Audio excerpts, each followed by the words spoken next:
Chapter 266. When Lu Qingming rushed over, the Guanyin platform was almost crowded to the point that there was no place to stand. He looked up at the top of the mountain, but he couldn't see anything except the lonely cold moon. What are they looking at?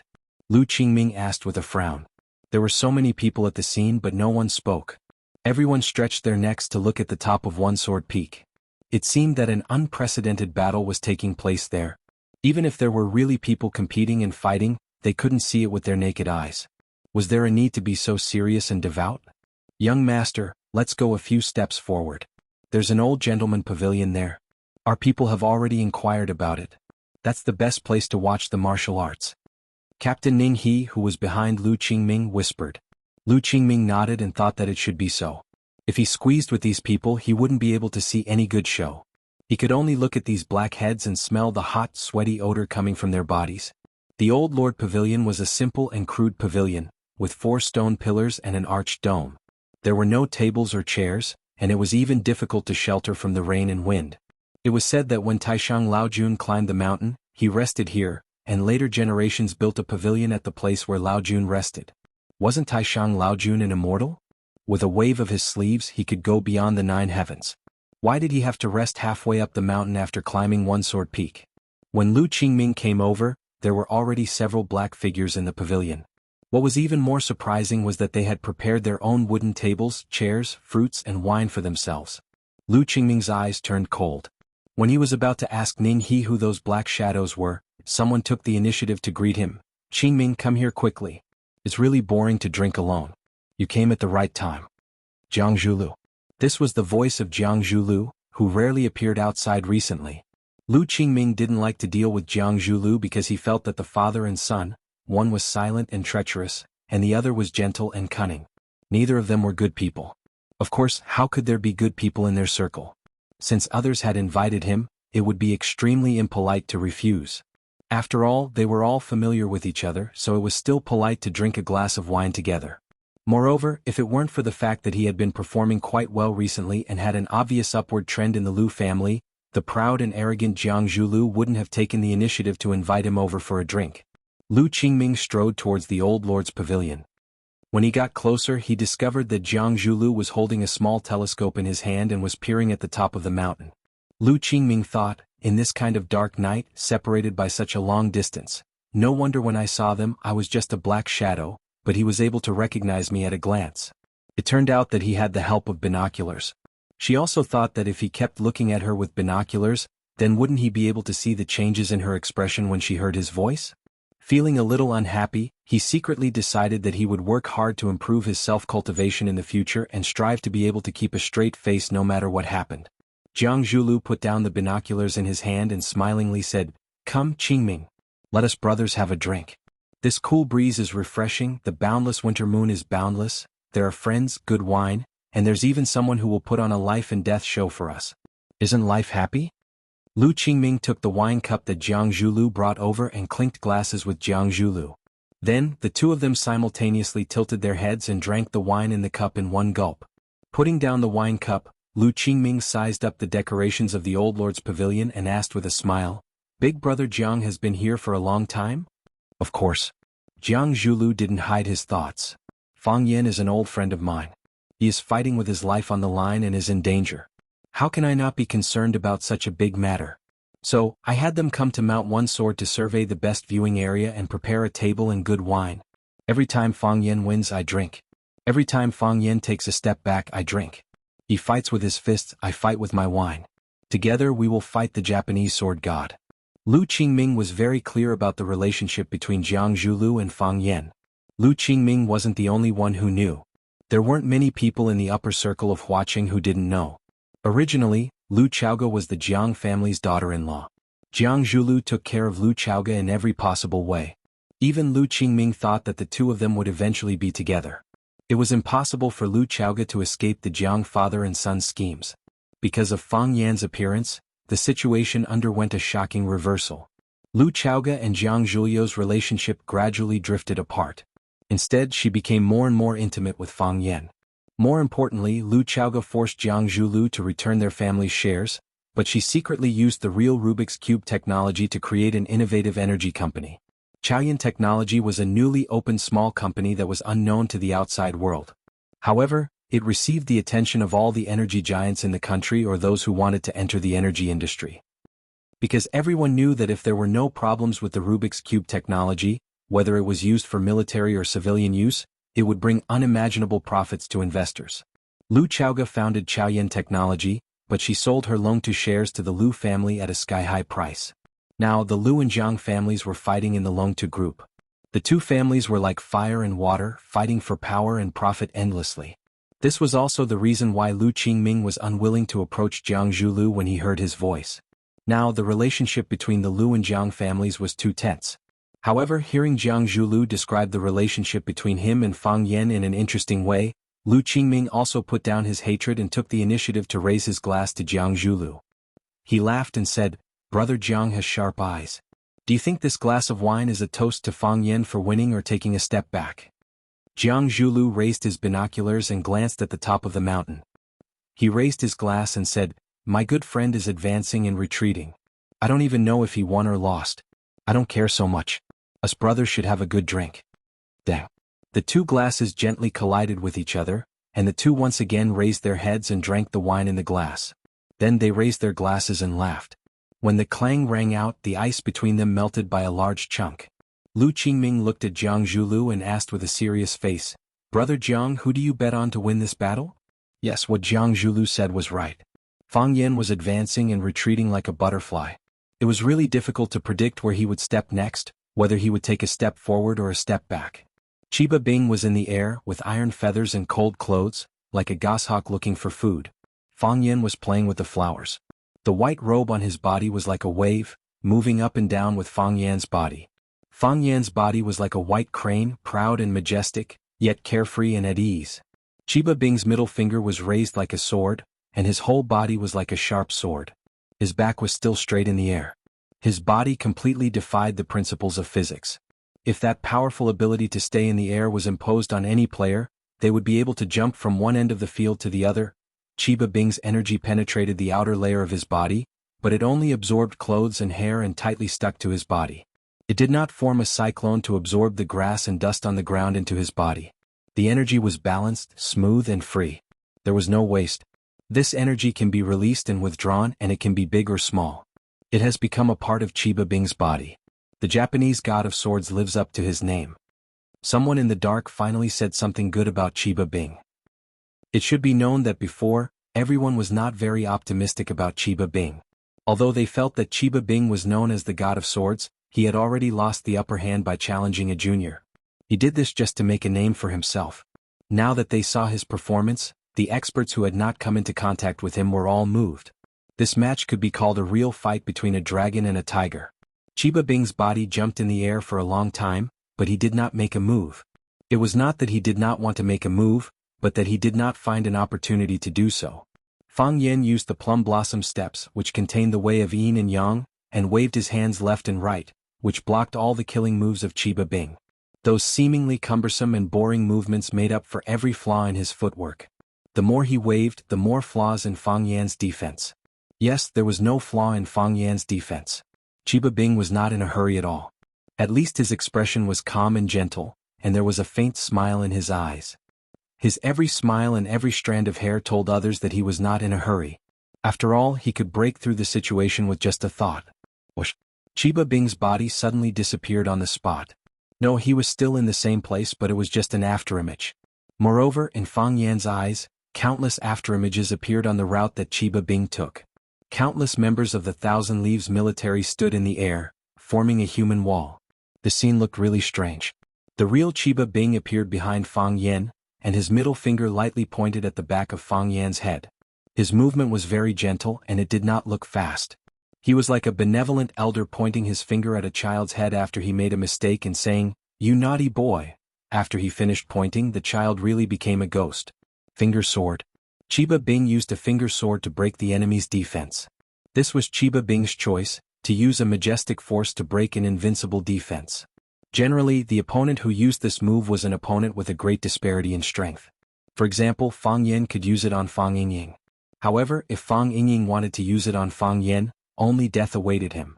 Chiba Bing was very confident in himself. Even if there were millions of people, he would still go forward. Chapter 267.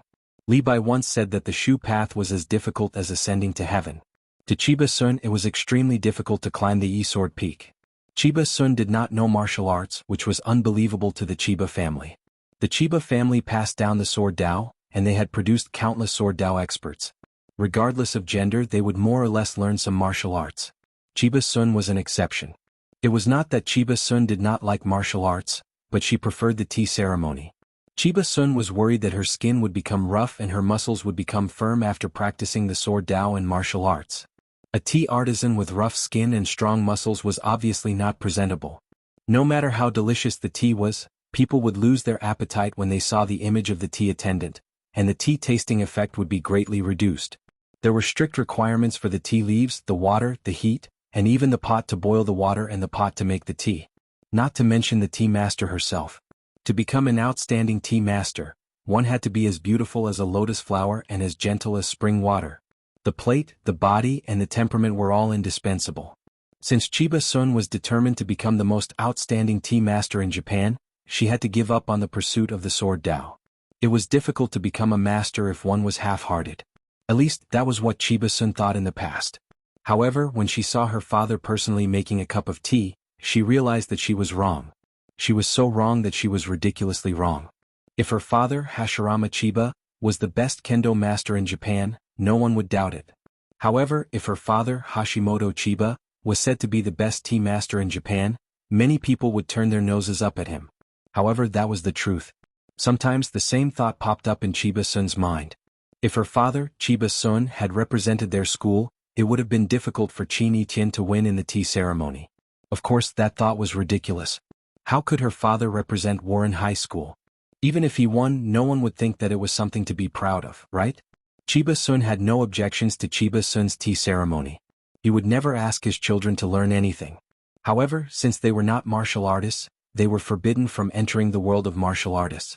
So, for tonight's match, the Chiba army took Chiba Haomu and his disciple Qingyin away, but left her in the custody of her family and forbade her from leaving the house. The person looking after her was an old servant of the family, the wet nurse who watched her grow up. She doted on her in every possible way and never disobeyed. Chiba Kaori couldn't help but giggle. She said that she was going back to her room to study, then tied a rope around her waist and jumped out of the window on the second floor. Now she was already walking on the mountain path to the top of One Sword Peak. Ah! Chiba Kaori exclaimed. A sharp thorn pricked her finger, and a drop of red blood flowed from between her fingers. Even Chiba Sun was in excruciating pain. Little girl, are you okay? A hoarse voice came from behind. This hoarse voice was not unpleasant to hear. On the contrary, it sounded very magnetic. Chiba Kaori was startled. She turned around abruptly and asked, "Who are you?" A woman in black looked at Chiba Kaori in confusion and said, "Aren't you from Wuxia?" "I'm Japanese," Chiba Kaori said in English. "No wonder you have a weird accent." The woman also spoke to Chiba Kaori in English. "Little girl, it's so late. Why are you climbing the mountain by yourself? Don't you know it's dangerous?" "I know," Chiba Kaori said. "But I have to come for a reason." "What reason?" the woman in black asked. "Two men are having a match at the top of the mountain." Chiba Kaori said. "I know that. I'm also here for the competition at the top of the mountain," the woman said. "You're here to watch the match too? But it's too dangerous. You should look up from the observation platform with binoculars. Many people do that." "The two fighters are my father, the Chiba army, and my language teacher, Fang Yin. My father doesn't want me to come here. He thinks it's too dangerous. Besides, he's the most gentle father in the world because he never wants me to watch him fight or kill someone. He told me that I'd be sad if he killed someone or someone else killed him. If that's the case, I might as well not watch. Your father is so nice to you. Why did you still come after he said that?" "Because I promised my language teacher, Fang Yin, that I'd watch their match. Our teacher has never broken his promise to me, so I can't break my promise to him." Chiba Kaori smiled sweetly, her eyes filled with sincerity. "You're a good girl who keeps her promise," the woman in black said. "Since we have the same goal, let's go together." "Of course," Chiba Kaori said with a nod. "May I know your name?" "Phoenix," the woman in black said. "My name is Phoenix." "Phoenix, the king of birds. What a beautiful name." Chiba Kaori smiled happily. "So, Miss Phoenix, did you kidnap me?" Phoenix was slightly shocked. Then she smiled happily and said, "You're very smart. You're smarter than I thought. Yes, from now on you're my kidnap. But don't worry, I won't hurt you. But if my father wants to kill teacher Fang Yan, my safety won't be guaranteed, right?" "Yes." Phoenix nodded with a smile. "You'll die." Chiba Kaori's idea was to decide life and death with a sword. It was like an intact egg. You wanted to drink the yolk inside, but there was no hole for you to do so. Therefore you could only break the eggshell with force. Only by doing so could you drink the delicious egg juice inside. Fang Yan's defense was impeccable, like an intact egg.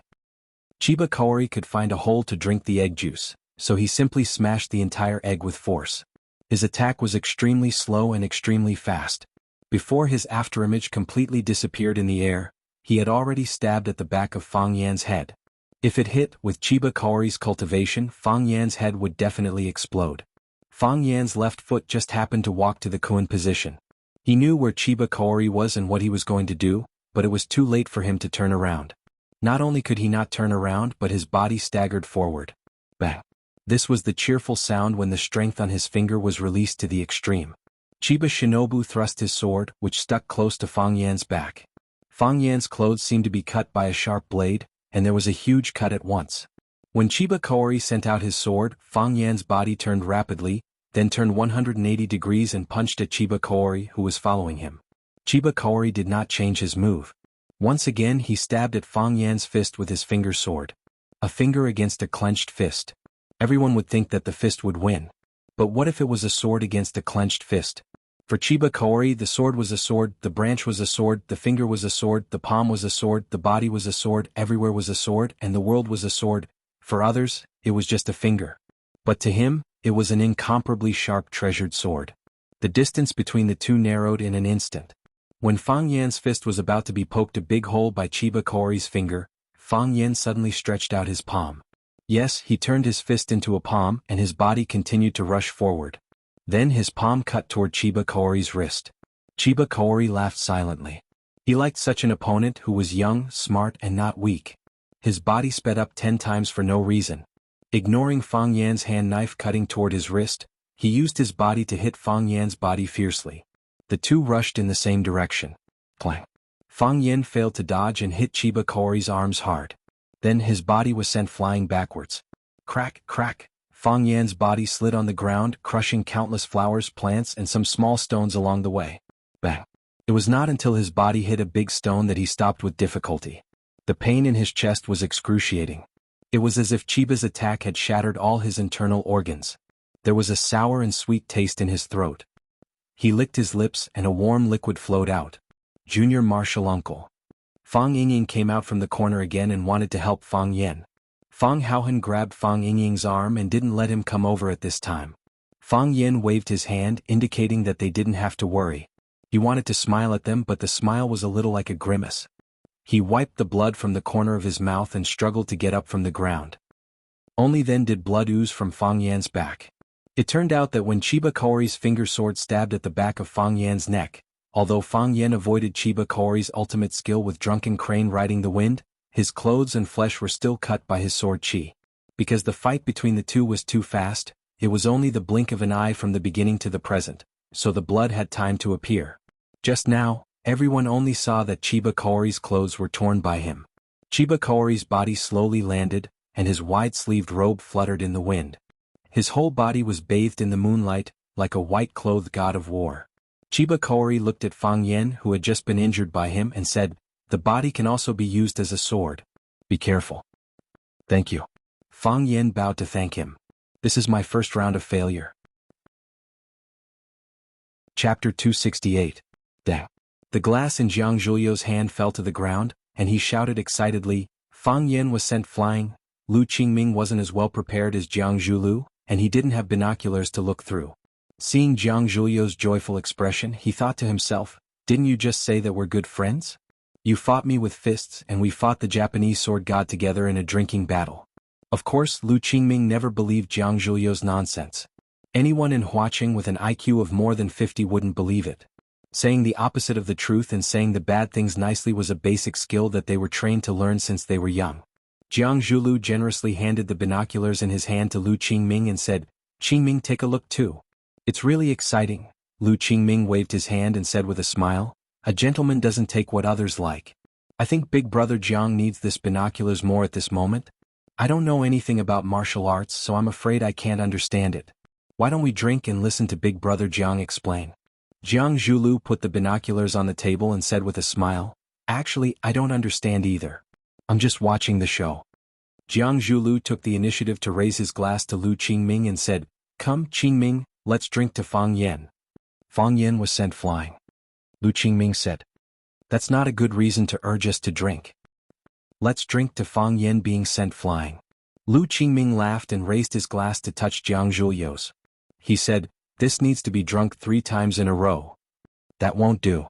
If Fang Yan is sent flying once and we drink 3 times in a row, we'll probably be drunk before we even see the result of the match. Qingming, take it slow, there's no rush. Leave half of your brain and one clear eye. I can feel that the real show is yet to come. Big Brother Jiang is right." Lu Qingming nodded. "Then let's leave half of our brain and one clear eye and wait for the show to begin. It seems that I already have the answer to my question. Big Brother Jiang bet on the Japanese sword god winning?" "No, I am betting that Fang Yan will win," Jiang Zhulu said with absolute certainty. "A what?" Lu Qingming was puzzled. I always feel that Fang Yan will win because he has never lost. Since the first time I met him, he has never lost. Countless times, when I thought he would lose, when I thought he would die, he won and came back to life. Tell me, how can people feel at ease and boldly place all their bets on such a person? Didn't we just drink a toast to him being sent flying? Because I want him to lose. I hope he dies." With a gloomy expression, Jiang Zhulu said with a firm voice, "Qingming, us 2 brothers don't need to test each other anymore. You and I have the same goal, and you and my enemy are the same." Ever since the Lu family entered, the Jiang family and the Lu family fought fiercely on the battlefield of Longtu Group. This was purposely done by Lu Chaoga. She set up this whole situation long ago to drag us into the quagmire of Longtu and make it hard for us to get out, while she went into battle with a bold and decisive company recruitment team. We spent all our time and energy on this, so it would be hard for us to take revenge and threaten her. In order to fight for control of Longtu, the Jiang family suffered heavy losses, and the Lu family is a newcomer, so they have to pay 10 times or even 100 times the price to gain a foothold.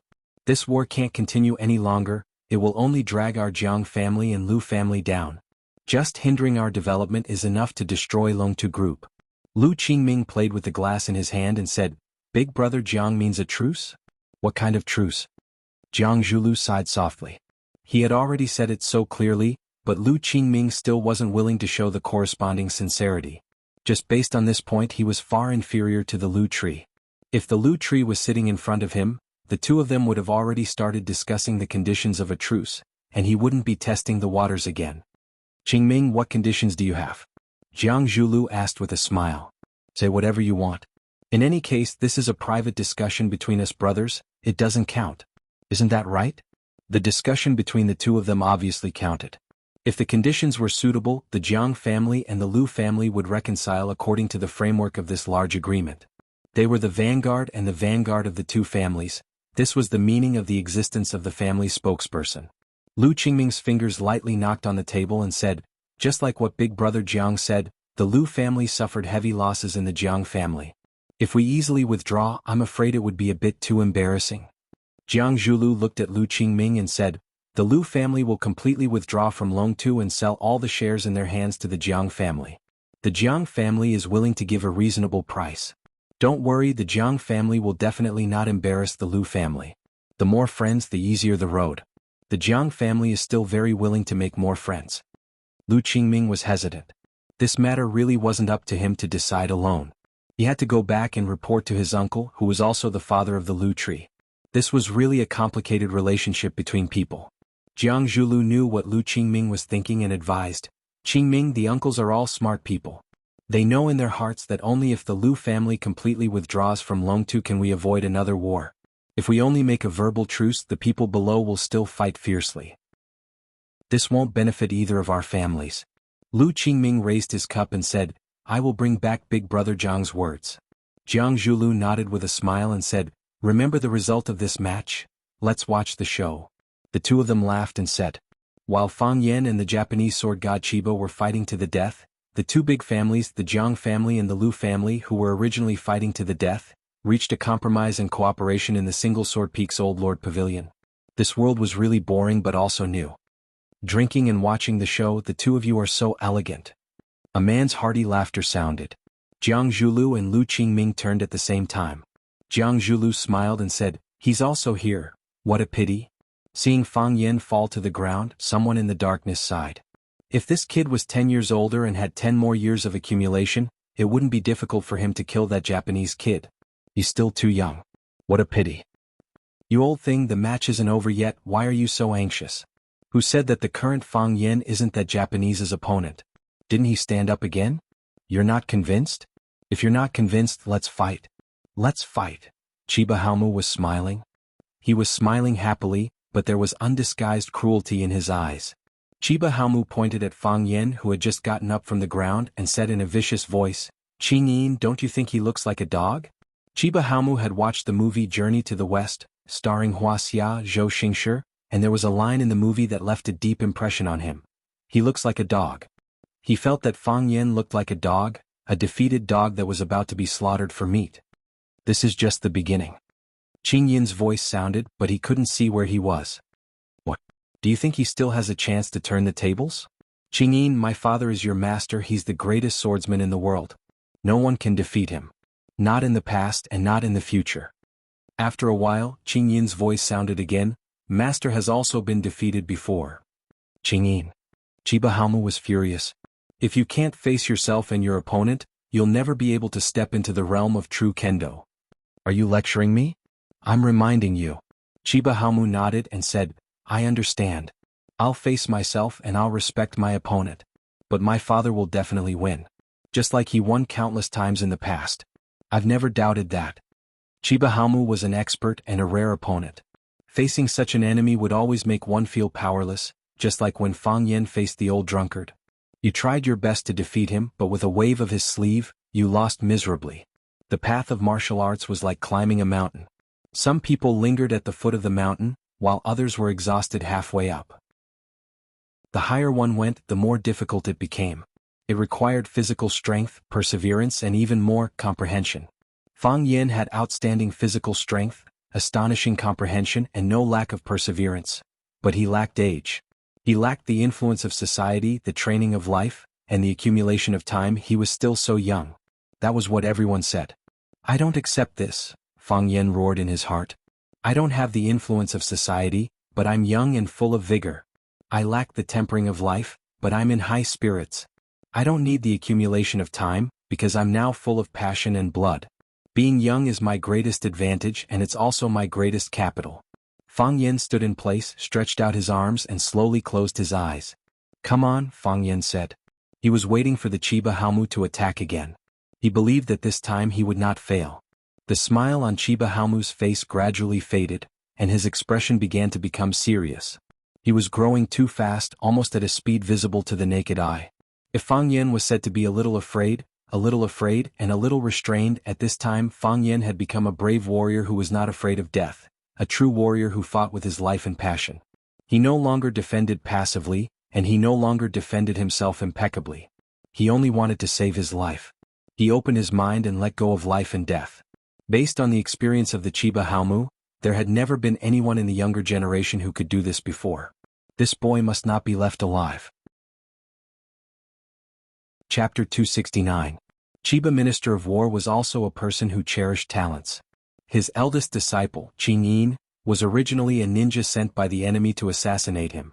After the assassination failed, Chiba Minister of War saw that it was not easy for him to learn martial arts, and that he was indeed outstanding in speed and hiding. He only cut off one of his fingers and told him to take care of himself.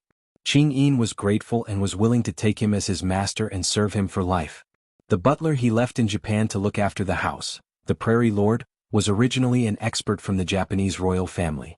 After failing to challenge him, he also abandoned his sword and went into business, helping the Chiba family take care of the increasingly complicated business affairs. He had 9 disciples and all of them were experts. In Japan there were countless people who had been guided and influenced by him.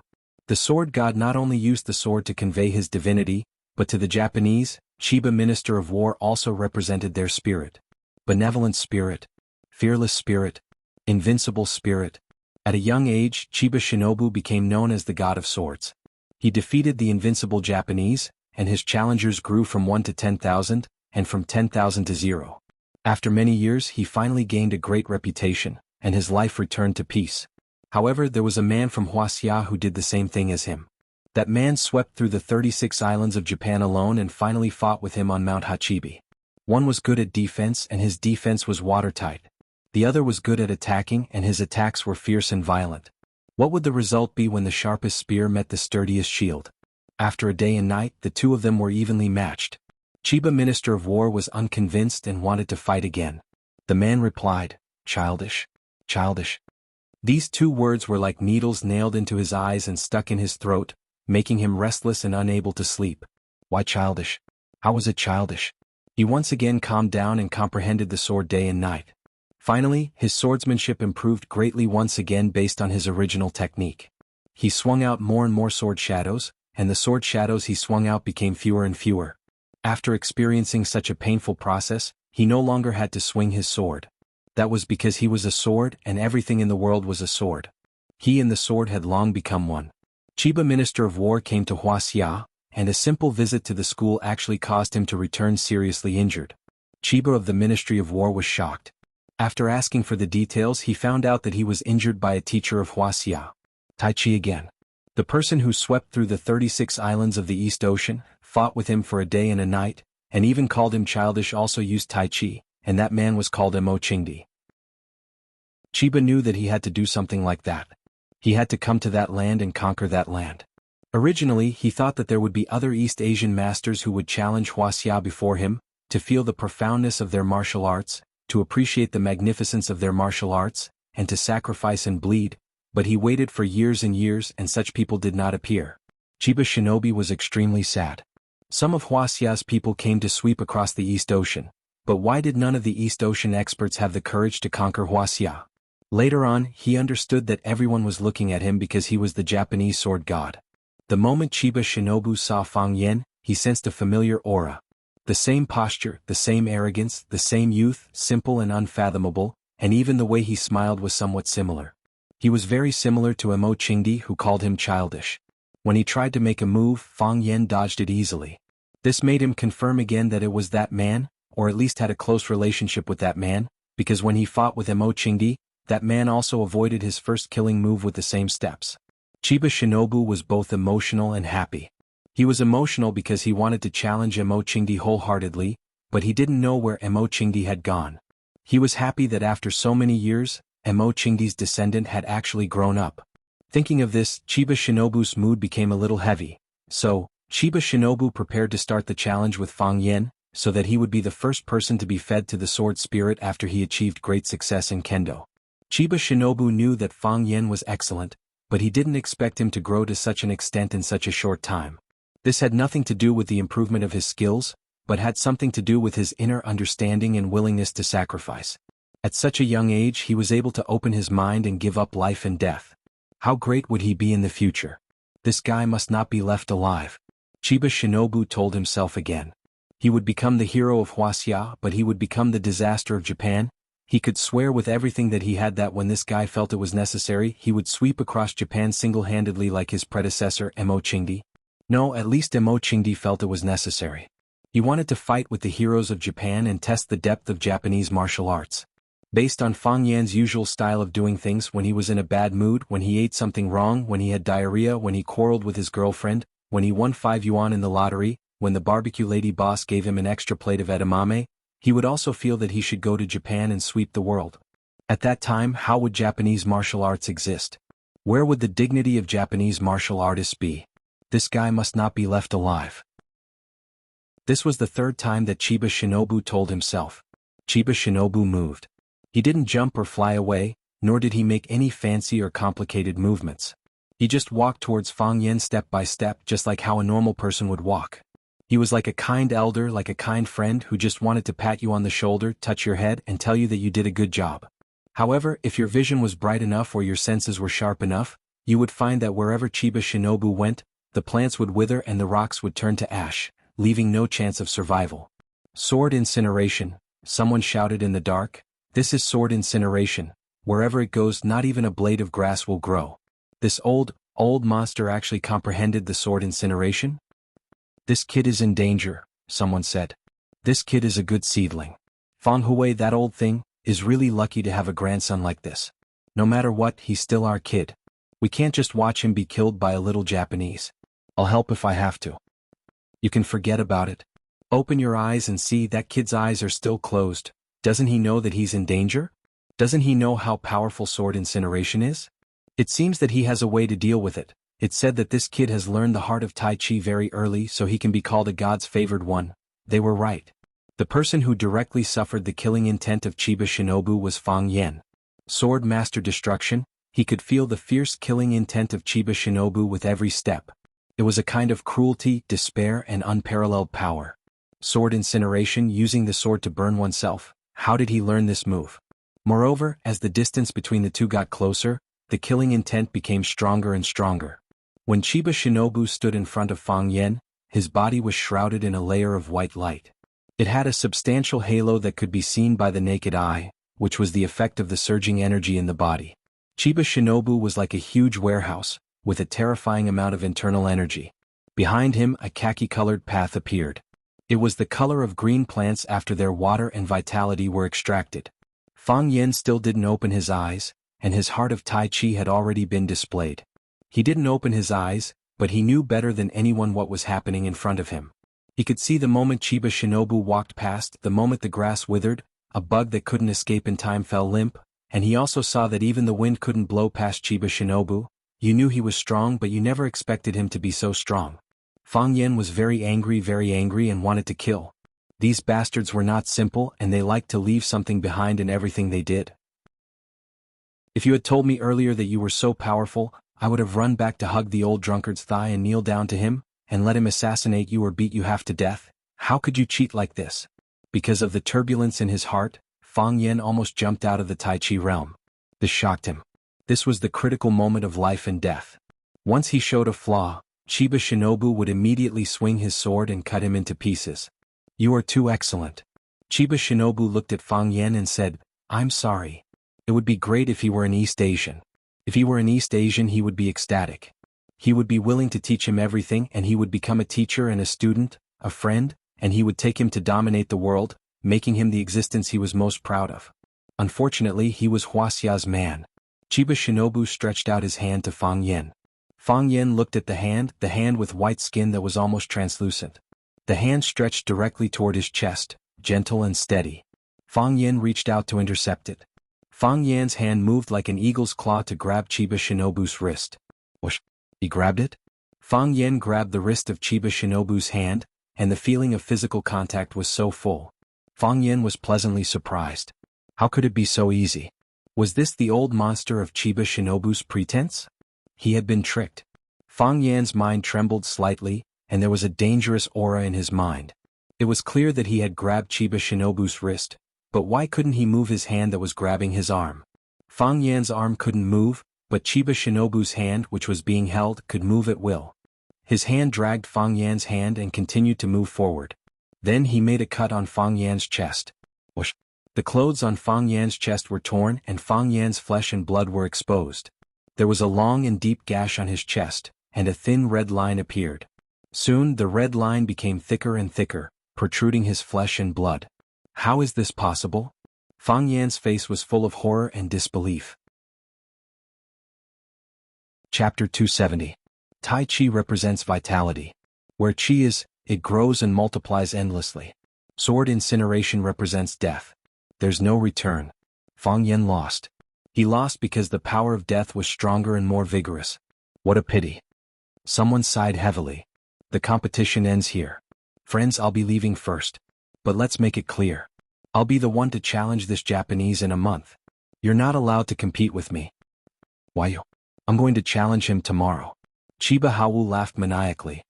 He said to Qingyin proudly, Qingyin, did you see that? My lord father had won, he had won again. There's no difference from before. But I didn't expect him to use sword incineration. Who does Fang Yan think he is? Is he worthy of father using sword incineration? Shouldn't you keep such a godly skill and use it as a trump card when you challenge a stronger opponent? Chiba Haowu felt that it was natural for his father to win against Fang Yan. He even stubbornly believed that Fang Yan was so weak that he only needed to use 20% to 30% of his strength. Why did he have to use such a powerful technique? Did he deserve it? Qing Yin looked at the proud Chiba Haowu and said, Fang Yan is nothing. He's worthy of Master using sword incineration. Master knows his opponent better than we do. He knows what kind of opponent he's facing and what kind of technique he should use. Chiba Haowu glanced at Qing Yin's position with dissatisfaction. He didn't like Qing Yin because he was always hiding in the dark, sneaky, and couldn't be seen. Even when his father won a great victory, he still put on a dead face. Someone who didn't even know how to smile was really annoying. Chiba Haowu looked very disheveled after climbing the mountain. She had underestimated this trip. If it wasn't for the woman who kidnapped her helping her from time to time, she wouldn't have been able to climb the steepest peak of Sword Peak. Chiba Haowu widened her eyes at the scene in front of her. Her eyes couldn't help tearing up. She felt very sad. She saw her father go all out. She also saw how talented Fang Yan was. But her language teacher, Fang Yan, still had his chest cut open by her father. How painful would that be? His father was right. He shouldn't have come to watch this match. No matter if he saw his father being killed or his father killing someone, he wouldn't be happy. Phoenix looked at Chiba Kaoru, whose eyes were brimming with tears, and said with a smile, Are you feeling sad? Why must it be like this? Chiba Kaori asked.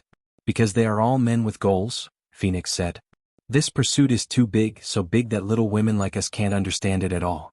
I'm not willing to accept it. Just kill me, Chiba Kaori said. What? Phoenix frowned. Just kill me, Chiba Kaori said. Because my father will definitely kill teacher Fang Yan. It's better to die earlier than later. The earlier I die, the less painful it will be. The Phoenix sneered and said, Don't worry, the match is not over yet. Of course, the match wasn't over yet. Fang Yan's Tai Chi realm was actually broken by someone. This was the first time, no, the second time. Could also be the third time. The first time was broken by the old drunkard. At that time he had just comprehended the heart of Tai Chi. He had already used the Tai Chi realm, but he was sent flying by a punch. He couldn't stop it and he couldn't stop it. The second time was broken by Yi Ro. That woman could ignore all defenses. She could hit your face whenever she wanted and she could kick your balls whenever she wanted. This time, it was broken by Chiba Kaoru, a Japanese who came from afar across the ocean. The Japanese sword god had the ability to look down on all the heroes. He deserved the praise and support of the Japanese. Fang Yan looked at the crack on his chest, the open flesh, and the rain of blood. He said with a smile, Why did you say sorry? Did you want to kill me because you saw my talent? But it's not your fault. I'm indeed the most outstanding young man in the whole of Wuxia. Thinking that Yi Ro might also be watching from the sidelines, Fang Yan unwillingly added two words, one of. As Fang Yan spoke, he stabbed the hand that was holding Chiba Kaoru's wrist hard.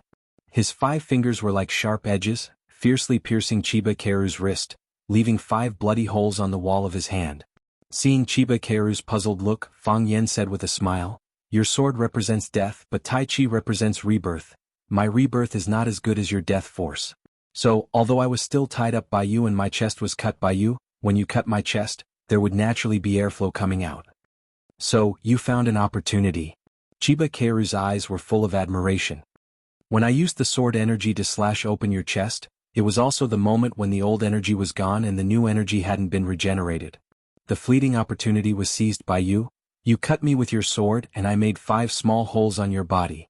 You are older than me, so I suffered a little loss, Fang Yan said with a smile. Fang Yan, how about being an East Asian in your next life? Chiba Kaoru looked at Fang Yan's handsome face and said very seriously, In that case I can't bear to kill you. I can feel your sincerity but I have to refuse, so, don't make such a difficult request to others in the future, Fang Yan said angrily. My father will still be my father in his next life, and my mother will still be my mother in her next life. I will still be born in the Tai Chi Fang family and have the heart of Tai Chi. If an East Asian called Chiba Kaoru comes to challenge me, I will gladly accept the challenge and try my best to kill him. If I can't kill him, I will seriously injure him. If I can't, I will bite him. There are many people in Wuxia. We have many cowards who are afraid of death, but we don't lack hot-blooded and fearless warriors. That makes me want to kill you even more. I've decided a long time ago that I will be a Wuxia man in life and be buried in Huaxia's grave when I die. Fang Yan laughed very heroically. I don't have enough courage and I don't have enough vigor. I cherish my life very much, but if it's necessary, I don't mind sacrificing it. If you can take it, you can take it. If you can't leave. Chiba Kaoru sighed softly. Such young people were scary, and Wuxia, who had these young people, was the most promising. With a flick of his wrist, Fang Yan's right arm looked as if it had been sliced by countless knives, and countless small wounds appeared. Those were caused by the sword energy. He didn't need to use his fists or feet. Just every joint of his arm could be used as a sword. Chiba Kaoru's cultivation was really profound and terrifying. Fang Yan punched out and Chiba Kaoru waved his sleeve to block it. Bang! Fang Yan's fist landed on Qinya Bing's wide sleeve. The sleeve was like an incomparably hard iron plate. Fang Yan blasted a big hole in the ironing board, but his body flew backward. Whoosh! After Fang Yan's body slid on the ground for a while, his head hit a huge rock. Until then, the momentum of his body was exhausted. Before anyone could react, Fang Yan got up from the ground. He didn't like to lie down because he felt that this posture was too ugly. So many fans were looking at him, so he had to work hard to maintain the style of a male god. The clothes on his chest were open, and the mountain wind whistled and slapped his strong and well-proportioned chest. Fang Yan stood as straight as a mountain, without a trace of timidity. Chiba Kaoru looked at Fang Yan, who was striding toward him, and frowned slightly. His arm was also bleeding, which was a hole made by Fang Yan's claws. His fingers were sharper than a sharp knife, and they forcibly pierced through the skin and flesh, piercing through his arm. He originally wanted to kill Fang Yan with one blow and end the battle cleanly. But he didn't expect that it would be a life-and-death competition now. The one who persisted until the end would be the final winner. Moreover, an opponent who was not afraid of death was indeed a headache. Fang Yan's body started to sway. He looked like a drunkard who had just returned home. Even his eyes became hazy, as if he couldn't see the world in front of him clearly. His feet stepped on protruding stones several times and he almost fell. His body staggered forward a few steps and he barely maintained his posture. Fang Yan leaped up and threw a punch at Chiba Shinobu's head. His fist was like steel and his chi was like the Yangtze River. This punch completely subverted the principle and essence of Tai Chi, which used softness to overcome hardness. Using force against force, using tyranny against tyranny. This was what people in Jianghu called hard Tai Chi. Hard Tai Chi used force against force, while soft Tai Chi used little force to overcome great force. Chiba Kaoru jumped up and kicked Fang Yan's body. Pa-la-la! Fang Yan's fist hit the tip of Chiba Kaoru's foot. The fist energy collided with the sword energy, and the airflow collided, making a harsh explosion. Fang Yan's body fell and flew backward again. Chiba Kaoru's body fell 3 steps back after landing. Bang! Fang Yan's body hit the big stone. Fang Yan shook his hand and stood up again. Using the cross step, he once again charged toward the Chiba Shinobi. There were no fancy skills or complicated movements. It was just a fight of force, a fight of life. Bang! Fang Yan's body was blasted away again. After breaking several small trees in a row, he was stopped by a bigger tree. Fang Yan's throat was sweet, and he suddenly spat out a mouthful of blood. Chiba Kaoru's face was expressionless, but a trace of blood appeared at the corner of his mouth. Chiba Kaoru had been practicing swordsmanship for many years, and his internal force cultivation was indeed better than Fang Yan's. Fang Yan tidied his sweaty hair and struggled to get up again. I'm going to kill him. Fang Yingying was like a red-eyed bull, angrily rushing toward Chiba Kaoru. He was going to kill him. Or be killed by him. Bang! A leather boot appeared and kicked him in the face, sending him flying back. Hero Fang, who was sprinting forward, was kicked in the stomach before he could even turn around. He tumbled back to his original position. What are you doing, you crazy woman? Fang Yingying roared at Yiro. It was the first time that he dared to speak to the violent woman like this. If you don't go help, why don't you let us go? Fang Haohan also stared at Yiro fiercely, his chest rising and falling. It seemed that he was about to explode. Watch. Watch carefully. This is his fight, and he wants to fight fair and square. He doesn't want anyone to help him. If he needed help, he would have gone back to ask the old drunkard for help. Why would he need you two idiots to call back for help? Yiro's face was gloomy, and she clenched her fists tightly. If he dies, I'll go challenge him. If I die, the old drunkard will go challenge him. If all the masters of our Fang family are dead, there are other heroes from Wuxia to challenge him. It's not your turn to die. Chapter 271. Why can't we just die? We're also men of the Fang family, Fang Yingying roared angrily. After a pause, he stared blankly at Yiro and said, Did you just say, we're from the Fang family? Shut up. Yiro stared at Fang Yingying fiercely, like a female leopard that was about to go crazy and bite someone. Do you believe that I won't throw you two to the bottom of the mountain? Fang Haohan quickly shrank his neck, thinking that he didn't say anything wrong. Fang Yingying was extremely depressed. He ran back and forth like a trapped beast and said, "No, I'm going crazy. I want to kill. I want to kill." Yi Rou sneered and said, "Go kill if you want to. What are you shouting for? You won't let me challenge the Qinya military department again," Fang Yingying said angrily. His eyes lit up and he said, "What do you mean? Get lost." Fang Yingying winked at Fang Haohan, and the two ran away together. He said, "Let's get lost now, right now." Soon Fang Yingying and Fang Haohan rolled to the front of Qinya Haohan. Qing Yin, who had been hiding in the dark, finally showed up and stood in front of Qinya Haohan. He stared at Fang Yingying and Fang Haohan with vigilance and said, "What do you want?" Qing Yin had been studying the Wuxia culture with his master, but his Wuxia language was not standard, so he had to listen very hard to understand. Of course, Fang Yingying and Fang Haohan didn't want to understand too well. Fang Yingying pointed at Qinya Haohan and waved his fist at him. "I want to challenge you," Fang Yingying said. Qinya Haohan was furious. Although he didn't understand what Fang Yingying was saying, he could understand Fang Yingying's actions. He raised his sword and was about to accept Fang Yingying's challenge. Qing Yin blocked Qinya Haohan once again, then looked at Fang Yingying and said, "I challenge you. Your target is me." Fang Yingying was amused. He pointed at Chiba Haomu and said, "Why doesn't that little bastard dare to accept the challenge? Is he afraid of losing?" "He's still a minor," Qing Yin said. "Are you going to bully a child?" Fang Yingying was stunned and said, "I'm also a child. What's wrong with a child challenging another child? Why can't he fight with me?" Qing Yin carefully looked at Fang Yingying's chubby face. He really couldn't treat him as a child. "Tell him to admit defeat," Fang Yingying said. "If you tell him to admit defeat, I won't challenge him. I'll challenge you." "What is he saying?" Qinya Haowu stood behind Qing Yin and asked in an unfriendly tone. "They want to challenge you," Qing Yin said. "Damn it." Qinya Haowu sneered. "Tell them that I accept their challenge. If you die, what's the point of your father winning this match?" Qing Yin asked. Qinya Haowu's face alternated between green and white. He hesitated again and finally said to Qing Yin, "I'll leave this matter to you. Don't let down the prestige of a martial artist." Although Qinya Haowu was young and impetuous, he wasn't an idiot. His father was beating up Fang Yan. At this time, Fang Yan's two friends took the initiative to come to him, obviously wanting to get back at him. He wasn't afraid of such a challenge, but what if those Wuxia people cheated? One of them was fat and chubby, the other was skinny and shriveled. Both of them were obviously not good people.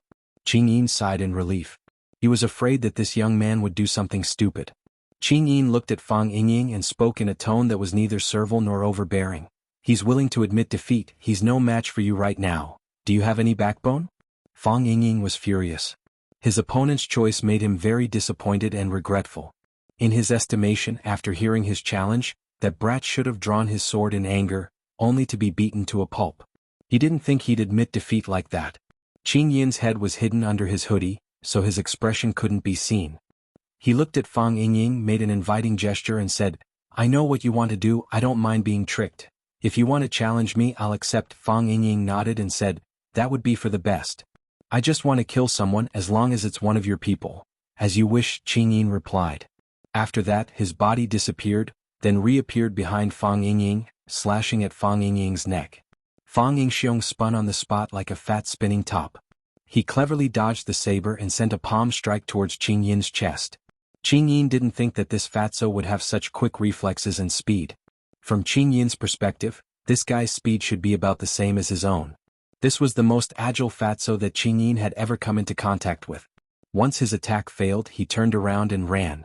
Qing Yin was a jonin as well as a hitman, so he knew when to advance and when to retreat. Fang Yingying had no way to vent his anger, so how could he just let him go? Using his cross plum blossom steps, he quickly ran towards Qing Yin. It made his body invisible. While Fang Yingying and Qing Yin were busy fighting, Fang Haohan looked at Chiba Haomu, his hands itching to beat him up.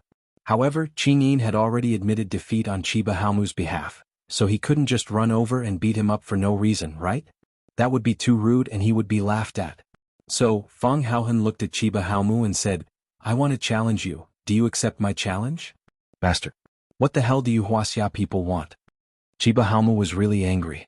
He knew that these guys didn't have good intentions, but he couldn't understand Wuxia language, so he couldn't express his anger. Even if he shouted, it was in English. He knew that if he spoke Japanese, the vegetable in front of him wouldn't be able to understand. Fang Yingying was tall and thin like a small tree. In Chiba Halmu's eyes, he was a vegetable. Fang Haohan was overjoyed and shouted, "What? You accept my challenge? You want to fight me to the death? If that's the case, let's fight." So, Fang Haohan happily rushed towards Chiba Halmu. He didn't understand English, but he knew that the old guys watching on the sidelines didn't either. How many times did he get up after being knocked down? Fang Yen couldn't remember, but Yi Rou remembered it clearly. The 9th time. This was the 9th time that Fang Yen was sent flying by Chiba Halmu. Sometimes Fang Yen could get the upper hand. For example, he hit Chiba Halmu's chest with his palm, scratched his shoulder with his claw, or even forced him to take 2 steps back when the two of them collided. But most of the time, Fang Yen was at a disadvantage. He attacked fiercely and fought with Chiba Halmu in such a way that he almost didn't care about his own life. It seemed really stupid to hurt one's own life. But he didn't care. "I've been smart my whole life. Let me be stupid this time," Fang Yen said to himself. When Chiba Halmu came to challenge him, he knew that he couldn't retreat. He couldn't admit defeat. He had persisted until now with the stubbornness of a child. Didn't it look stupid? Yes, it was. But there were too many smart people in Wuxia. There had to be a few such fools. They didn't want to live and they weren't afraid of death. In the face of the alien race's challenge, they didn't give in or take a step back. They wouldn't retreat even if they died. Sadly, Fang Yan's injuries were getting worse. The flesh on his chest was torn open because of the fierce fight. Not only did the bleeding not slow down, but it was also getting faster and faster. Fortunately, he had brought a layer of golden chrysalis muscle-nourishing powder. Otherwise he would have died from excessive blood loss. His clothes were tattered and his face was full of scars. Because every time he was lying on the ground, his head would hit a rock or a tree, and his whole head would be bloody. The blood on his face made him look like a man-eating devil who had just crawled out of hell. "Fang Yen," Yi Rou couldn't help but call out.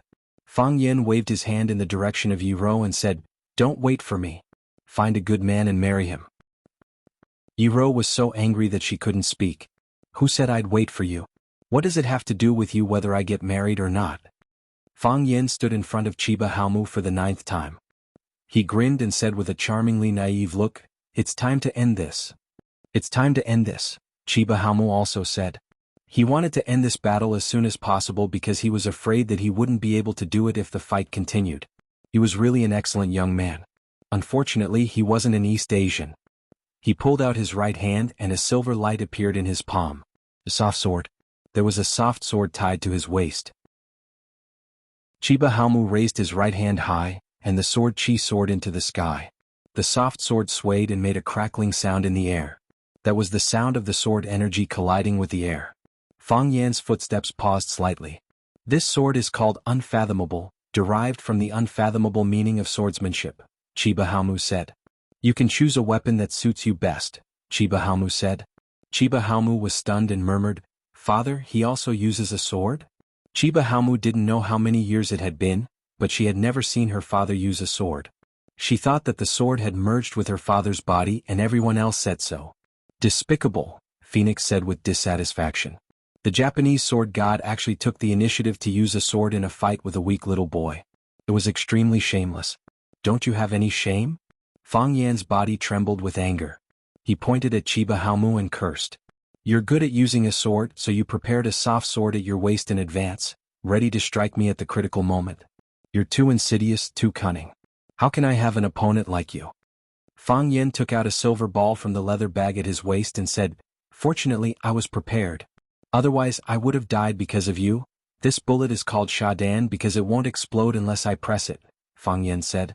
As he spoke, he pressed a miniature button on the silver bullet and threw it at the location of the Chiba Shinobi Division. Chapter 272.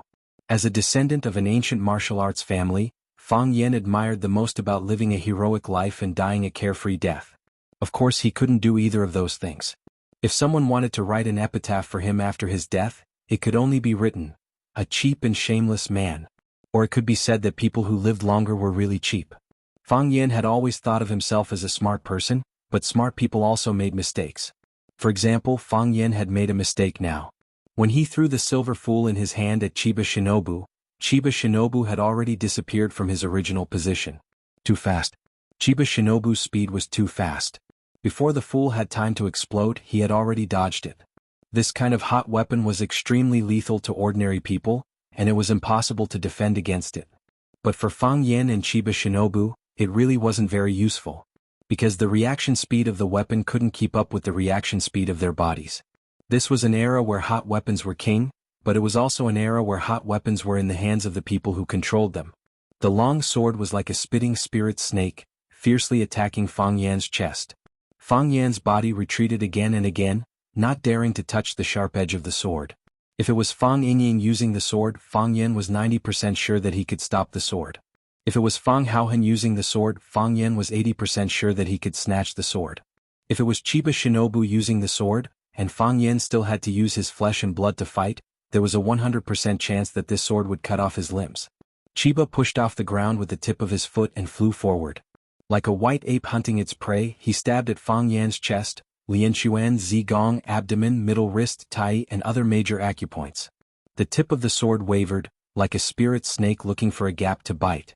The buzzing sound was endless, bringing great psychological pressure to people. Fang Yan suddenly stood still. He stretched out his hand and tore the robe off his body. He waved his robe to wrap around the soft sword. With a flick of his wrist, the white robe was cut into countless pieces. Just as he was about to follow up with another attack, a strange sound came from behind him. Without thinking, he slashed out with his sword. Bang! The silver foolish egg was split open, and the green liquid inside splashed everywhere. I've been tricked. Of course, Fang Yan knew that Sha Dan's speed couldn't keep up with the speed of the Thousand Leaves army. If the sword god was so easy to kill, the armory could use this kind of hot gun to rob all the masters in the world. Therefore, when he threw the silver bullet, Fang Yan curled his finger a little, and there was a little spinning force in it. It was like the roundhouse ball in table tennis. When you saw the opponent's ball was about to jump in front of you, you hit it with your racket, only to find that the ball's trajectory had changed again and actually jumped out from under your racket. The silver bullet passed by Thousand Leaves' army. Thousand Leaves' army thought that the crisis was over. But he didn't know that the real crisis hadn't arrived yet. When Fang Yan took off his clothes to wrap around his soft sword, it was to create pressure on him so that he didn't have too much time to pay attention to what was flying behind him. When the two sides were fighting fiercely, something flew behind them. Thousand Leaves' army mistook it as a sneak attack and slashed at it. He was very confident in his swordsmanship. It was also because of his overconfidence in his swordsmanship that he broke the silver ball and released the green liquid inside. This was also what Fang Yan wanted to achieve. Originally he was too embarrassed to take it out, but the old guy Thousand Leaves' army was shameless enough to take out his sword to slash people, so Fang Yan naturally used his secret weapon. But it was a little too shameless. The body of Thousand Leaves' army's sword was like his body. When the sword touched the flying object, he already knew that the situation was not good. He flew to escape, but Fang Yan used the stick formula of Tai Chi to hold him back and make him unable to move. Thousand Leaves' army suddenly used his chi, and the wide-sleeved robe on his body was vigorously peeled off and took the initiative to stick to the green liquid. Most of the liquid was blocked by the clothes filled with chi. After a large area of the clothes was corroded, the liquid fell to the ground. There were also a few green dots that were not blocked by the clothes and landed on Chiba Shinobu's naked upper body. Sizzle, it was the sound of flesh and skin being corroded and burned. As the green liquid entered, the flesh and bones would be burned out, until the effect of the drug completely disappeared. Even Thousand Leaves' army, who was made of iron and steel, looked ferocious when suffering this kind of pain, and his body was trembling in pain. But he didn't say a word. He held the sword and went straight to Fang Yan's eyes. The severe pain in his body completely enraged Thousand Leaves' army. He also had to use more crazy attacks to relieve the pain of his flesh and bones being melted, which was simply unbearable for human beings.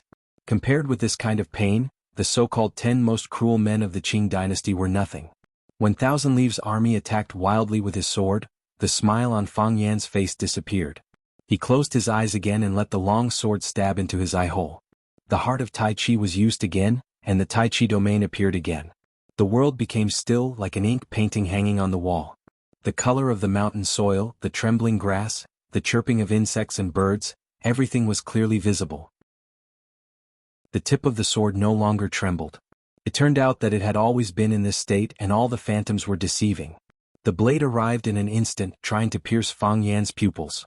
Fang Yan's expression was solemn, and he slowly reached out his hand.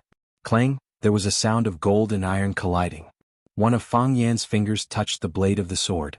His head and the blade of the sword crossed. It was the sword that should have pierced Fang Yan's eyes, but the sword didn't twist and Fang Yan's head didn't twist either. They met each other in a straight line, but they just strangely missed each other. Fang Yan slapped Thousand Leaves Army's abdomen with his palm. It was a light, soft palm that did not contain any strength. It was more like a touch than a slap.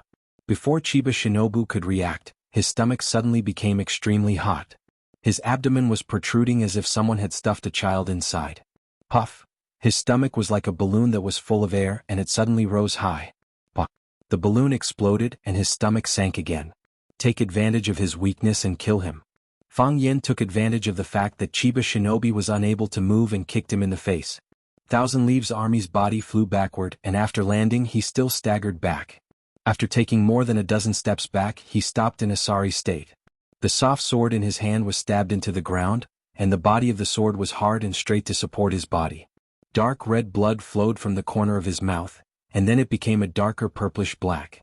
This was the first time that Thousand Leaves Army was sent flying by Fang Yan. This was also the first time that Thousand Leaves Army bled in front of Fang Yan. Beautiful. An old man in the darkness laughed. This kid is interesting. He fights with strength and uses skill.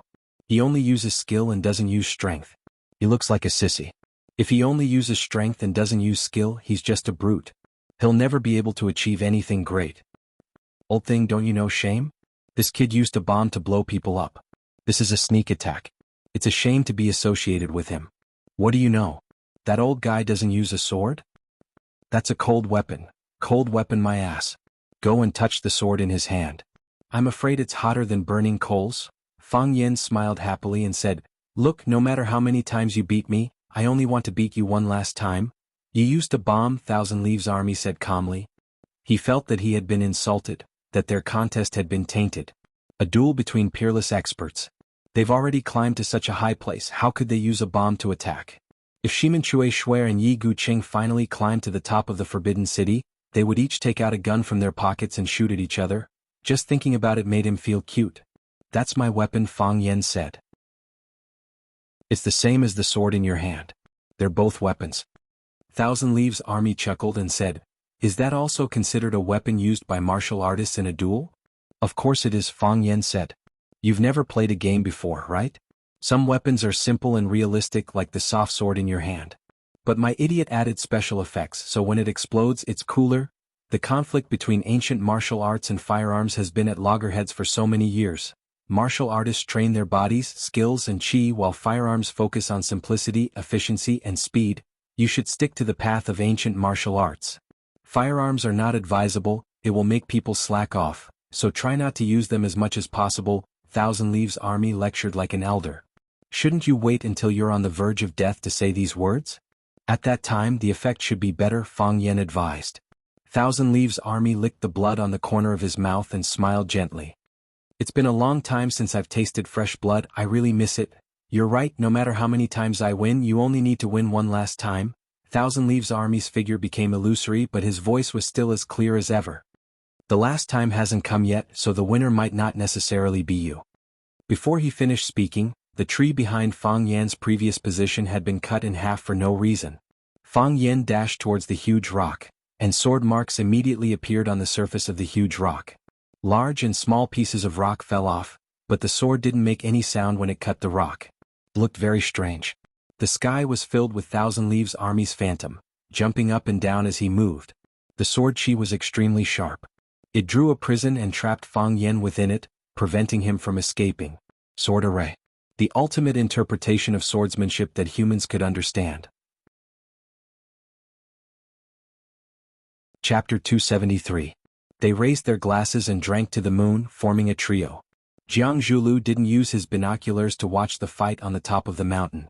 Instead, he gave the binoculars to the bodyguard behind him and told him to keep an eye on the situation and report back to him. Jiang Zhulu, Lu Qingming and Lan Shanggu, who arrived last, drank and chatted merrily as if they were on a vacation in the wilderness. Because Lan Shanggu joined, Jiang Zhulu and Lu Qingming couldn't talk about cooperation. The businesses of the three were related and competitive, so they weren't afraid of not having a common language. 3 of the 4 prodigies of Huaqing are here today. This is really fate. Lan Shanggu laughed and said, "How many years has it been since the 4 prodigies of Huaqing gathered together? In my memory, the 4 prodigies of Huaqing have never really gathered together, right?" Jiang Zhulu asked back. "Old Mei is so boring. He stays in his room all day and doesn't come out. Who knows what he's busy with?" Lan Shanggu complained loudly. "That's because his name is Mei." Jiang Zhulu laughed and added, "The 4 prodigies of Huaqing in the eyes of bored people were Jiang Zhulu of the Jiang family, Lan Shanggu of the Lan family, Lu Shu of the Lu family, and Mei Yingxue of the Mei family. Apparently, Mei Yingxue didn't like this name and thought it was too feminine, so he changed his name to Mei. Mei was actually quite interesting. He went into business and became a business genius. He went into painting and became a painting genius. He went into antiques and became a collector king. He went into dragonflies and became the most famous dragonfly research expert in the country. Alright, his research on snakes and bears was also very profound. He published many influential papers both at home and abroad. No one knew what he was researching now. They only knew that the last paper he published was related to body fragrance, so everyone knew that he was researching women's body fragrance. He rarely appeared in public. The only time he made a grand appearance was when he was 18 years old and the Mei family held a banquet for his coming-of-age ceremony. Because of his handsome appearance, he immediately captured the hearts of countless young ladies. Therefore, Mei Yingxue, who only appeared once, instantly became one of the 4 prodigies of Huaqing, and the most mysterious existence. Thinking about it made people feel a bit unsatisfied. Lu Qingming's expression was calm, but his mood was unusually excited. Lan Shanggu said that 3 of the 4 prodigies of Huaqing had arrived today. Did that mean that he had already become one of the 4 prodigies of Huaqing? Would he truly be accepted by these top-notch young masters of Flower City? He knew that as long as he didn't make any mistakes, he would definitely be able to replace the willow tree. However, the 4 prodigies of Huaqing not only had to have deep connections, they also had to have the ability, the means, the intelligence, and the looks. There was no need to mention Mei Yingxue. That sissy was ridiculously beautiful. Jiang Zhulu was refined and scholarly, Lu Shu was free and unrestrained, Lan Shanggu was valiant and ferocious. They were all the best men in the world. Now, would he be able to keep pace with them? Lu Qingming acted as if he didn't care about that kind of thing at all and said with a smile, "Good looks always have an advantage. I wonder what that person from the Mei family is researching right now." "Who cares?" Lan Shanggu shrugged indifferently. "We'll know when he publishes his research paper." Jiang Zhulu laughed and said, "He is a wonderful person." Lu Qingming pointed to the top of the mountain and said, "Is that person up there not a wonderful person?" "Yes." Lan Shanggu said, "He is one of the most wonderful people I've ever seen." Jiang Zhulu looked at Lan Shanggu thoughtfully and said, "Does your Lan family really want to ride on his coattails that much? Besides, your coattails aren't that thick right now. My 2 brothers, let's not beat around the bush in front of honest people. Our Lan family indeed values this project very much. If we can obtain the right to sell the product of the Rubik's Cube technology, with our network channels, it won't be a problem for us to live a few years in peace. So, my 2 brothers, please support us." Jiang Zhulu laughed and said, "Support? Of course support. The problem is, what if the Rubik's Cube technology is in our hands? If the Jiang family has the Rubik's Cube, I'll talk to the Jiang family. If the Lu family has the Rubik's Cube, I'll talk to the Lu family. Whoever has the Rubik's Cube, I'll talk to them. I know there are some people who don't like Fang Yin, but our Lan family only cares about the matter and not the person. We just want to earn some money quietly." Since Lan Shanggu had already stated his family's position, Jiang Zhulu and Lu Qingming naturally wouldn't pursue this issue.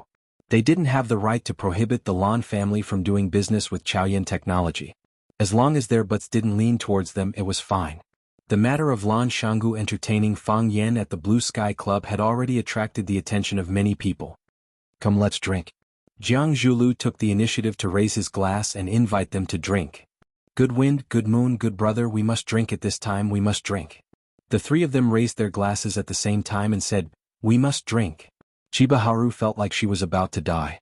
When her father, Chiba Haobu, cut Fang Yen, she was extremely sad. When she saw Fang Yen trick her father and cause him to bleed, she was also sad. What made her even more depressed was that Qing Yin was entangled by a fatso, and her brother, Chiba Haomu, was dragged into battle by a thin man. She knew that fatso and that thin man were props, used by Mr. Fang during his lectures, and they were also good friends of Mr. Fong. Because her father challenged Mr. Fong, they went to challenge Qing Yin and Chiba Haomu to vent their anger? Chiba Haoru felt a deep sense of powerlessness in her heart. This was Wuxia, where there were many talented people and experts. Was it really worth it for her father to do this? He wanted to make Japanese kendo famous, he wanted to pave the way for Japanese martial artists, he wanted to pursue the supreme kendo. But, Lord Father, this was Wuxia. If you challenge one person from Wuxia, there will be 100 people from Wuxia standing up. They bully your disciple, humiliate your son, kidnap your daughter. There are too many of them and they are too powerful. Even if you defeat teacher Fang Yen, do you really win this competition? What? You don't want to accept it? Seeing the sadness on Chiba Haoru's little face, Phoenix smiled and said, but this is really difficult for you. On one side is your father and on the other side is the teacher you like. If you have to choose one, it will really be very painful. But in the end you will choose your father, right? Yes, Chiba Haoru said. I hope that my father can win this competition. Because he has given up everything for this competition, and the only thing left is to win. But that's not why I'm not satisfied. Then why are you not satisfied? Phoenix asked. In the short time they spent together, she realized that this little girl was very intelligent and insightful. She was not like an ordinary high school girl. I'm not satisfied that Wuxia is too big, I'm not satisfied that there are too many Chinese, I'm not satisfied that your land is fertile, I'm not satisfied that your resources are vast. I'm not satisfied that you have thousands of years of cultural heritage, I'm not satisfied that you have too many experts. My father can only challenge teacher Fang Yen, but his two friends went to challenge my younger brother and my father's disciple. And you and those experts hidden in the dark, who among them dares to challenge? We humans are all God's people, why is God so biased towards you guys? Can God really see all of this? Phoenix chuckled and said, this is Wuxia. This is the Wuxia. We can look down on others, others can't ignore us, we can challenge others, others can't provoke us, we can bully others, others can't take revenge on us. Not satisfied? Not satisfied? Come and hit me if you can. Chiba Haoru felt that there was nothing more to say to this crazy woman. Phoenix patted Chiba Haoru's head and said, actually you can also become a Wuxia person. For example, you can marry a Wuxia man. No, I'm Japanese, Chiba Haoru said with a determined expression. Fang Yingying was the fastest fatso in the world. Of course that was what he thought. However, Fang Yingying was indeed good at speed. His body size was inversely proportional to his fat body size. When he and Qing Yin unleashed their speed at the same time, it could be said that they were the brightest. The two of them fought with speed. One was a round meatball but his attacks were extremely heavy. The other was like a black shadow, retracting his hand as soon as it reached out, almost never clashing directly with Fang Yingying. Fang Yingying's consecutive frontal attacks were all dodged by Qing Yin. He was extremely angry, clenching his teeth as he charged towards Qing Yin. This bastard, if you're so good, let me give you a few solid punches. What kind of hero are you running around all the time? Thinking that he couldn't be considered a hero, Fang Yingying felt a bit better. Not everyone could be a hero. On Fang Haohen's side, the battle was even more intense. No, it was a shouting match. Fang Haohen sent Qinya Haowu flying with a thunderous punch and shouted, you despicable bastard, you dare to use the monkey steals the peach to ambush me? You want to cut off my descendants? I'll fight you to the death. Fang Haohen used the bone-shrinking hand to slap Qinya Haowu's chest, causing him to spit out blood. He shouted even louder, you dare to insult my mother? Even though I don't know who my mother is, I respect her a lot. I'll fight you to the death. Fang Haohen kicked Qinya Haowu's balls, looked at his twisted face and cursed, you despicable bastard, you dare to use the monkey steals the peach to ambush me? You want to cut off my descendants? I'll fight you to the death. Yi Ro stomped her foot on the side. This idiot, you've already used this excuse just now. Bam. Fang Haohen punched Qinya Haowu's face and angrily said, you dare to call me ugly? How am I ugly? How am I ugly? I'm so skinny, how can I be ugly? Qinya Haowu could no longer hear what Fang Haohen was shouting. He fell on the pile of rocks, foaming at the mouth and covered in blood. Chapter 274. On the rugged mountain path, a row of black-clothed people moved quickly and silently. They were climbing the back mountain of One Sword Peak, which didn't even have a mountain path. It was a completely deserted area. Thorns, poisonous insects, steep slopes and rocks that could fall at any time. It was a hair-raising walk. This group of black-clothed people were dressed uniformly and strangely. They wore black hats that looked like swimming caps, and they wore tight-fitting black fiber uniforms. Each of them carried a barrel-shaped bag. With one person in the lead, everyone followed. The black-clothed person in the lead looked up and waved his hand. The group of black-clothed people behind him immediately spread out and entered the dark mountain. They came without a shadow and left without a trace. Apart from a few lonely birds that were occasionally startled, no one knew the secret of their arrival. Chiba Bing's body soared into the air, slashing left and right with his sword. There was no sound, no shadow, only the sword energy could be seen. The trees behind Fang Yen, the rocks that he dodged, the flowers and grass on the trees were all cut into pieces by the sword energy. Fang Yen took a step forward and slashed at his chest. Fang Yen quickly retreated, and another sword slashed at his back. Fang Yen spun on the spot and slashed at the top of his head. Because of the formation, there was nowhere to hide. Fang Yan's space to move became smaller and smaller. This was also Chiba Bing's deliberate intention. When he was only 3 feet away, he would enter a dead end. No one in the world could save him. Fang Yen had already used Drunken Crane riding the wind to the extreme. His body was like a small boat on the ocean. He ran here and there in a sorry state. I can't do this anymore, Fang Yen thought. He also knew what Chiba Bing was planning. He was trying his best to reduce his space to move. When he couldn't dodge, he could only be beheaded by Chiba Bing. Unfortunately, Shadan had already been used. Otherwise, if he threw Shadan at Chiba Bing in the air, he wouldn't dare to use his sword to slash at him. In that case, he might be able to escape from the sword formation. The flesh on the wound on his chest opened up more and more. Because of the intense exercise, blood gushed out again. Even the golden chrysalis muscle-nourishing powder was washed away. Without the obstruction of the golden chrysalis muscle-nourishing powder, the blood flowed even more unbridled. Fang Yan's body was getting more and more tired, and his footsteps were getting heavier. Of course, he couldn't care less at this moment. This was the darkness before dawn, the frozen earth before the ice and snow melted, and the heavy rain before the sunset filled the sky. He had to persevere. He didn't care how many times Chiba Shinobi had won before. He just needed to win one last time. Besides, the old guy from the Chiba army didn't say that he was tired. How could a young man with good teeth and a good appetite say that he was tired? Another large rock was shaved off by the sword Chi. Of course, the originally huge rock had been shaved into a flat top by the Chiba Shinobi. The stone rolled to the ground, blocking Fang Yan's path of retreat. However, if Fang Yan moved forward, he would face the sharpest sword of the Chiba army. He couldn't move to the left because the Chiba army sword Chi still remained there. He couldn't move to the right because the Chiba army had just withdrawn his sword from the right. The speed of the Chiba army was too fast. He could launch hundreds of swords in a second, and those hundreds of swords formed a dense spider web.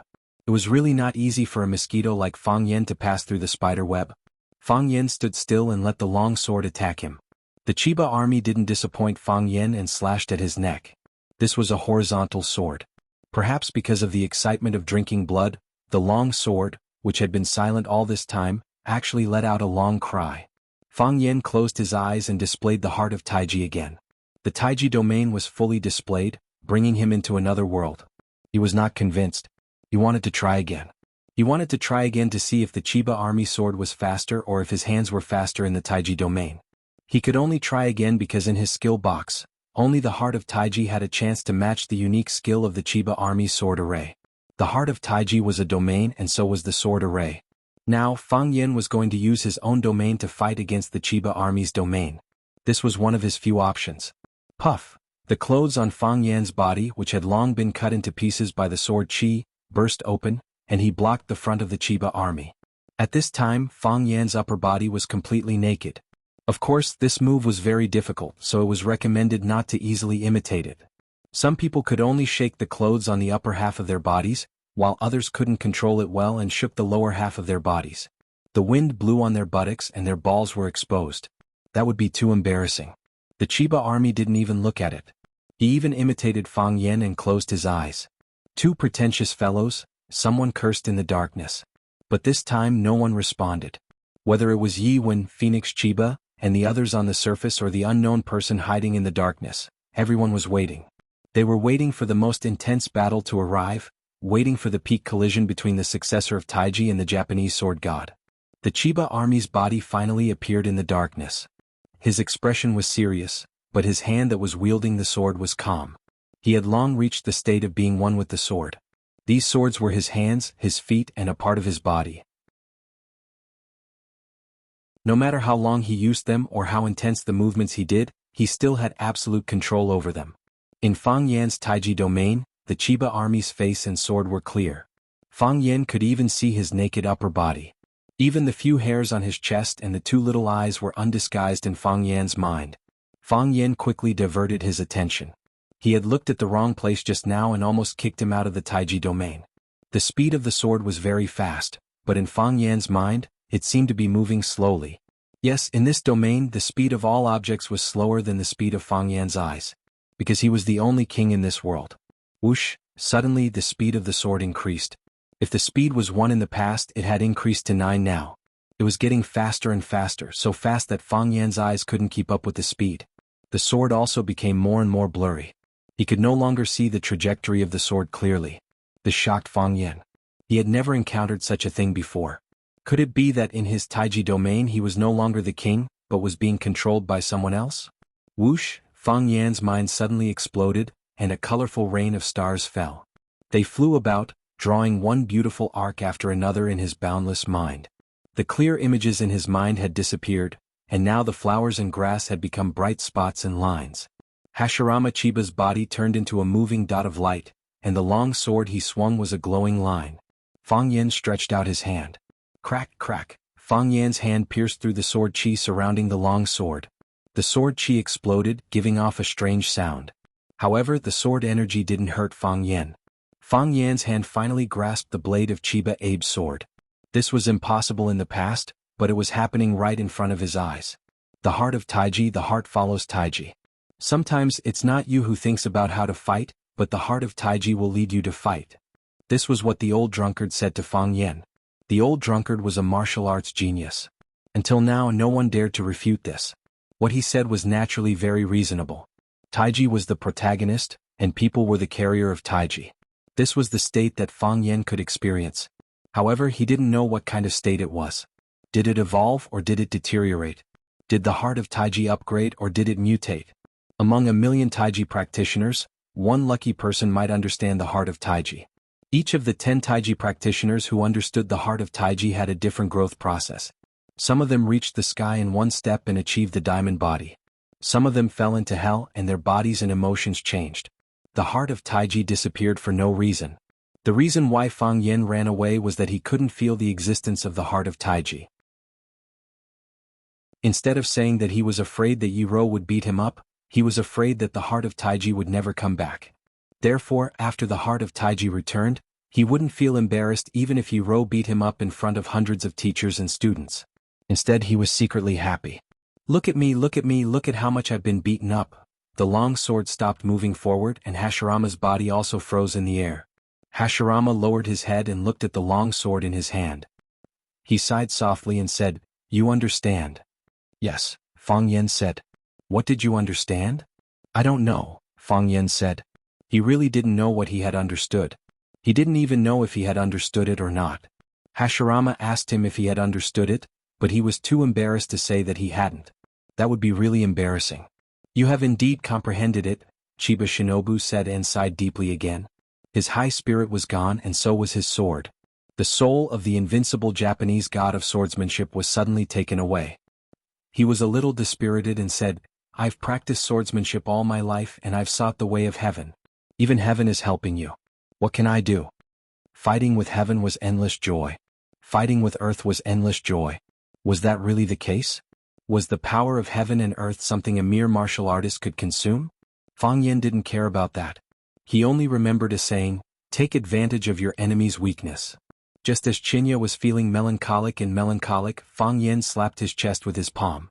The long sword in Hashirama's hand fell, and his body fell toward the cliff of one sword peak like a paper kite without a string.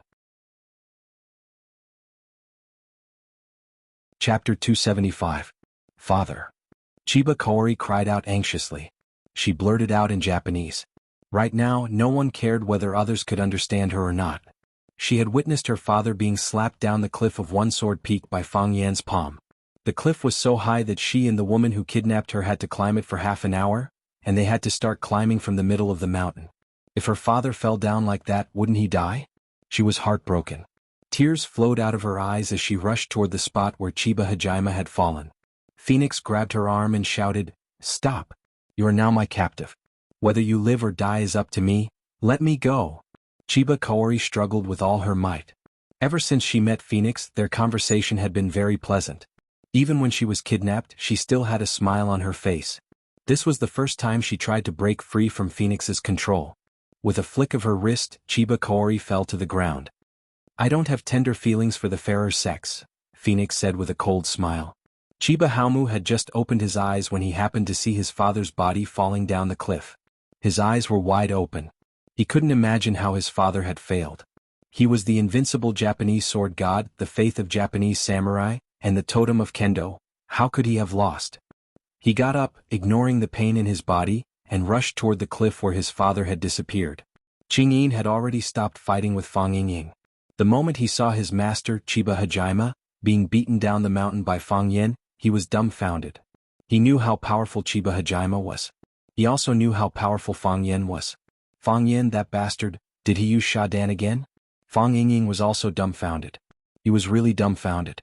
He didn't expect Junior Martial Uncle to win. How did Junior Martial Uncle win? Logically speaking, Junior Martial Uncle should not be able to defeat the Chiba army.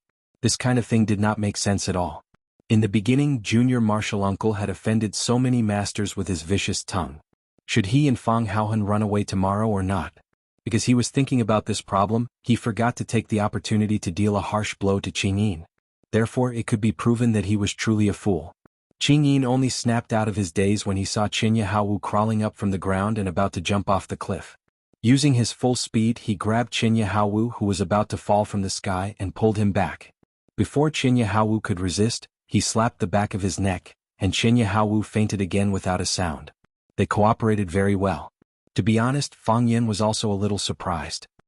He knew that he was going to face a tough battle, and he had indeed been on the verge of death countless times. However, the sudden appearance of this state and the mutated Taiji heart made him completely unable to control it. In other words, he didn't even know if such a state would appear again in the future. Of course, even though he was confused, he still had to grasp the key point at the crucial moment. He knew what he should do and what he shouldn't do. What he should do was not to stand there in a daze, but to jump off the cliff with Qinya Haowu. Fang Yin also jumped off. Phoenix said to Qinya Haowu, who was still trying to crawl up from the ground, "Don't worry, your Mr. Fang jumped down to save your father." Qinya Haowu looked over in surprise, and indeed, she saw her Mr. Fang jumping off the cliff. However, she didn't notice that when Phoenix said that, there was a trace of pity in her eyes. Not much, just a trace.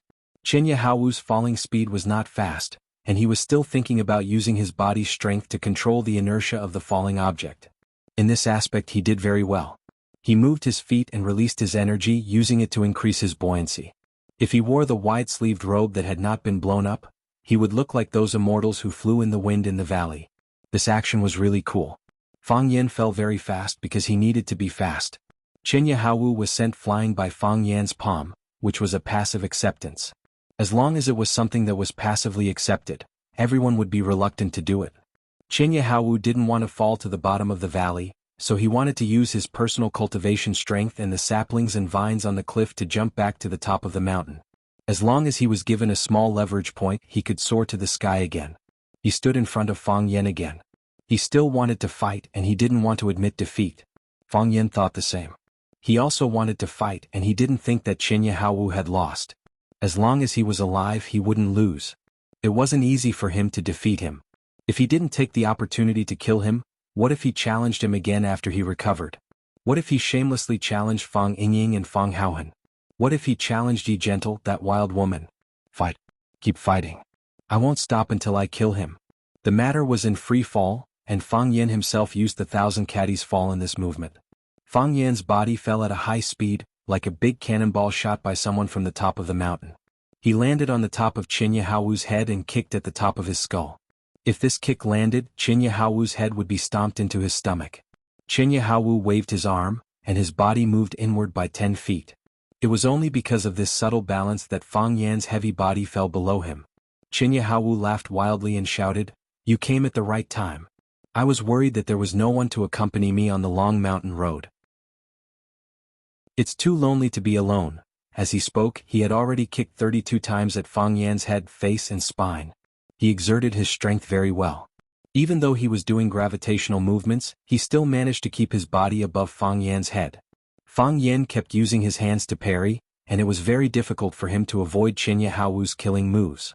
Crack! An extended sapling was knocked down by Fang Yan's body. It was at the moment when his back touched the sapling that Fang Yan's body had already sensed it. He straightened his body and rushed up again with the force of the collision. This was the realm of masters. As long as they were given a drop of water, they could turn it into a whole ocean. As long as they were still breathing, they might have the opportunity to kill your whole family. Fang Yan punched out with a single fist, just like Ultraman's cold and aloof appearance when he was summoned.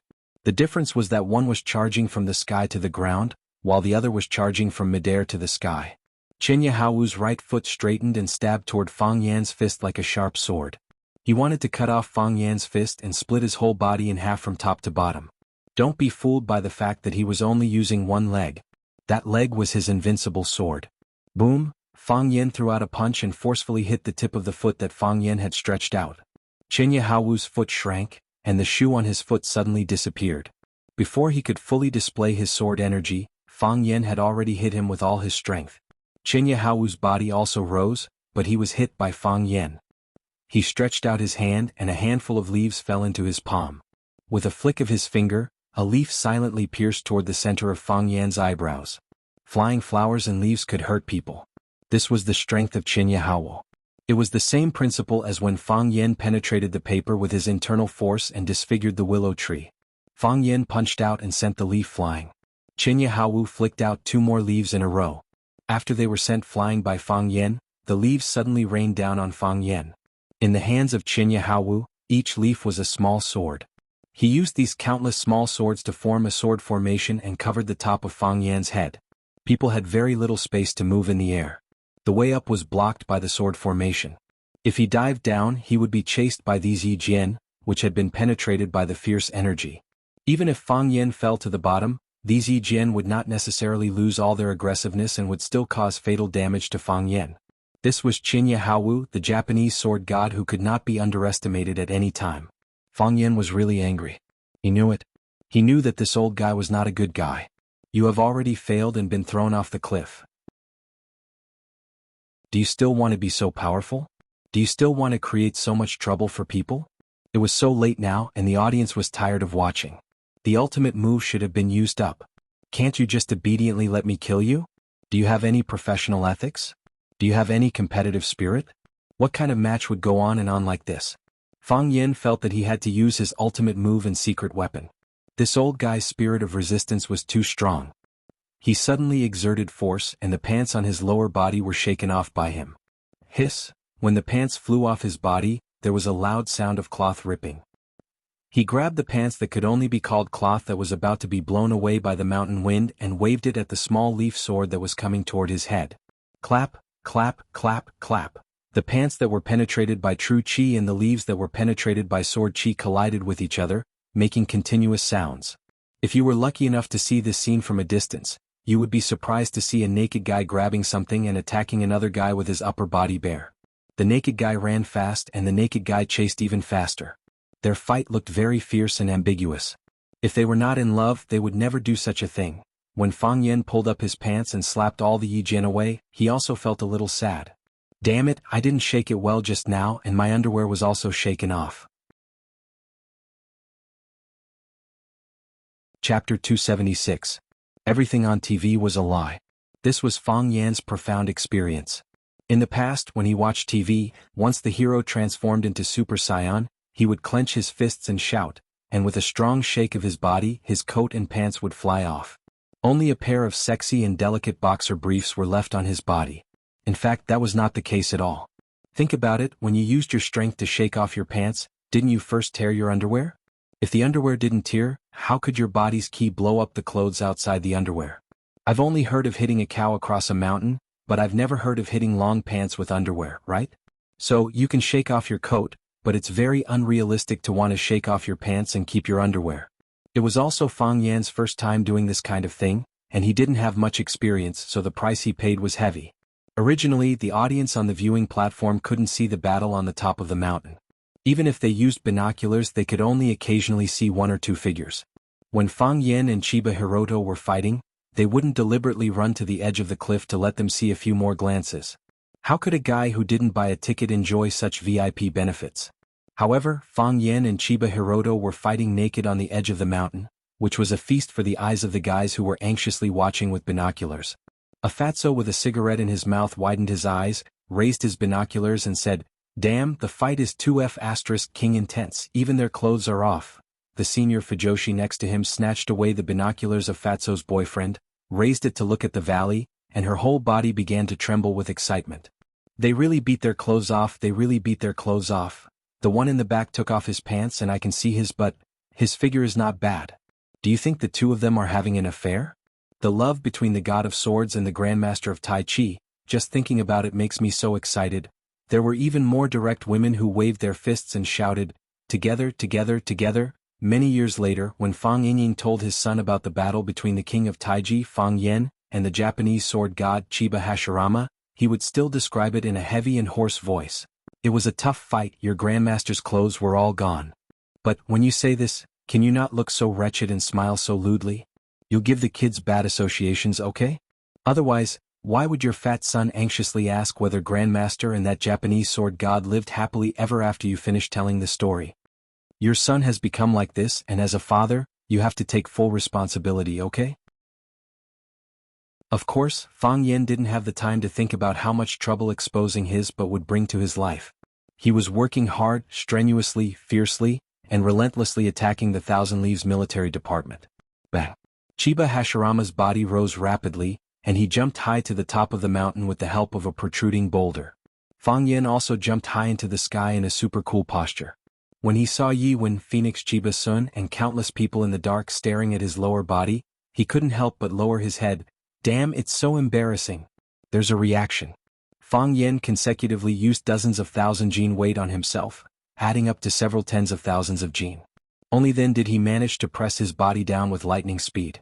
So, in the eyes of the people on the mountain top, this was the scene. The naked Fang Yen jumped up from the valley like a monkey, and the naked Fang Yen jumped down like a monkey. Fang Yingying looked up at the starry sky, sighed softly and said, "Junior Marshal Uncle doesn't like women, is the Fang family going to have no descendants?" Fang Haohan covered his butt nervously and said, "Junior Marshal Uncle peeped on me bathing. Junior Marshal Uncle took me to Shihizi Reservoir to catch crayfish, and he tricked me into taking off all my clothes. I was still young at that time and I didn't have any awareness of defense." Fang Yingying and Fang Haohan looked at each other, and they saw despair and sadness in each other's eyes. Their virginity had long been tarnished, and they could no longer be pure and beautiful men. When Fang Yen jumped up again, he had a skirt around his waist. It was the pants he used to swing the leaf sword, and he had an idea to change it into this. Of course, because he used too much force when he took off his pants, his clothes were already torn to pieces, so his skirt looked like a tattered tassel skirt, full of passion and exotic charm. When Fang Yen punched Chiba Hiroshi, his skirt would be lifted up high, revealing his sexy and plump buttocks. When Fang Yen quickly rushed towards Chiba Hiroshi, his skirt would be blown up by the wind, revealing his sexy and straight black hairy thighs. When Fang Yen kicked Chiba Hiroshi, his skirt would also be lifted up by the whistling night wind, revealing, holy shit, he still has a reaction. Every attack represented another exposure. This scene was so beautiful that many people didn't dare to look at it for too long. Of course, Fang Yan's sacrifice was also effective. Boom! He punched Chiba Hiroshi and sent him flying. Bah! He slapped Chiba Hiroshi until he vomited blood. Dong! He was kicked in the crotch by Chiba Hiroshi. Fang Yen sucked in a breath of cold air in pain. This old man had planned for so long just for this attack, right? When Chiba Hiroshi was once again knocked to the ground by Fang Yen and his body hit the big stone, he completely lost the interest and motivation to fight. He leaned against the rock and looked at Fang Yen, who was standing in front of him, and said, "You have won this battle." "I know." Fang Yen nodded and said, "Can you stand up and let's fight for a while? 10 minutes? 5 minutes is fine. How about 3 minutes? Believe me, I'm very fast. Come, let me help you up." Chiba Hiroshi looked at Fang Yen with a puzzled look and said, "You have already won. I admit defeat in public and your name will spread to Wuxia, Japan and even the entire Asian martial arts world. Why do you still want to fight?" Fang Yen was very angry and said, "I don't want to fight, but can I not fight? If you lie here and don't move, how can I slap you to death? Get up and let's fight again. You pretend to punch me and then I will smash your head with one punch. Chiba Hiroshi smiled silently and said, You want to kill me? Isn't that obvious? Fang Yen scolded. You see that I'm young, promising, and knowledgeable, so you want to kill me to get rid of a terrifying and dangerous opponent for the Japanese? You have lived for so many years, eaten and drank and played with everything you want.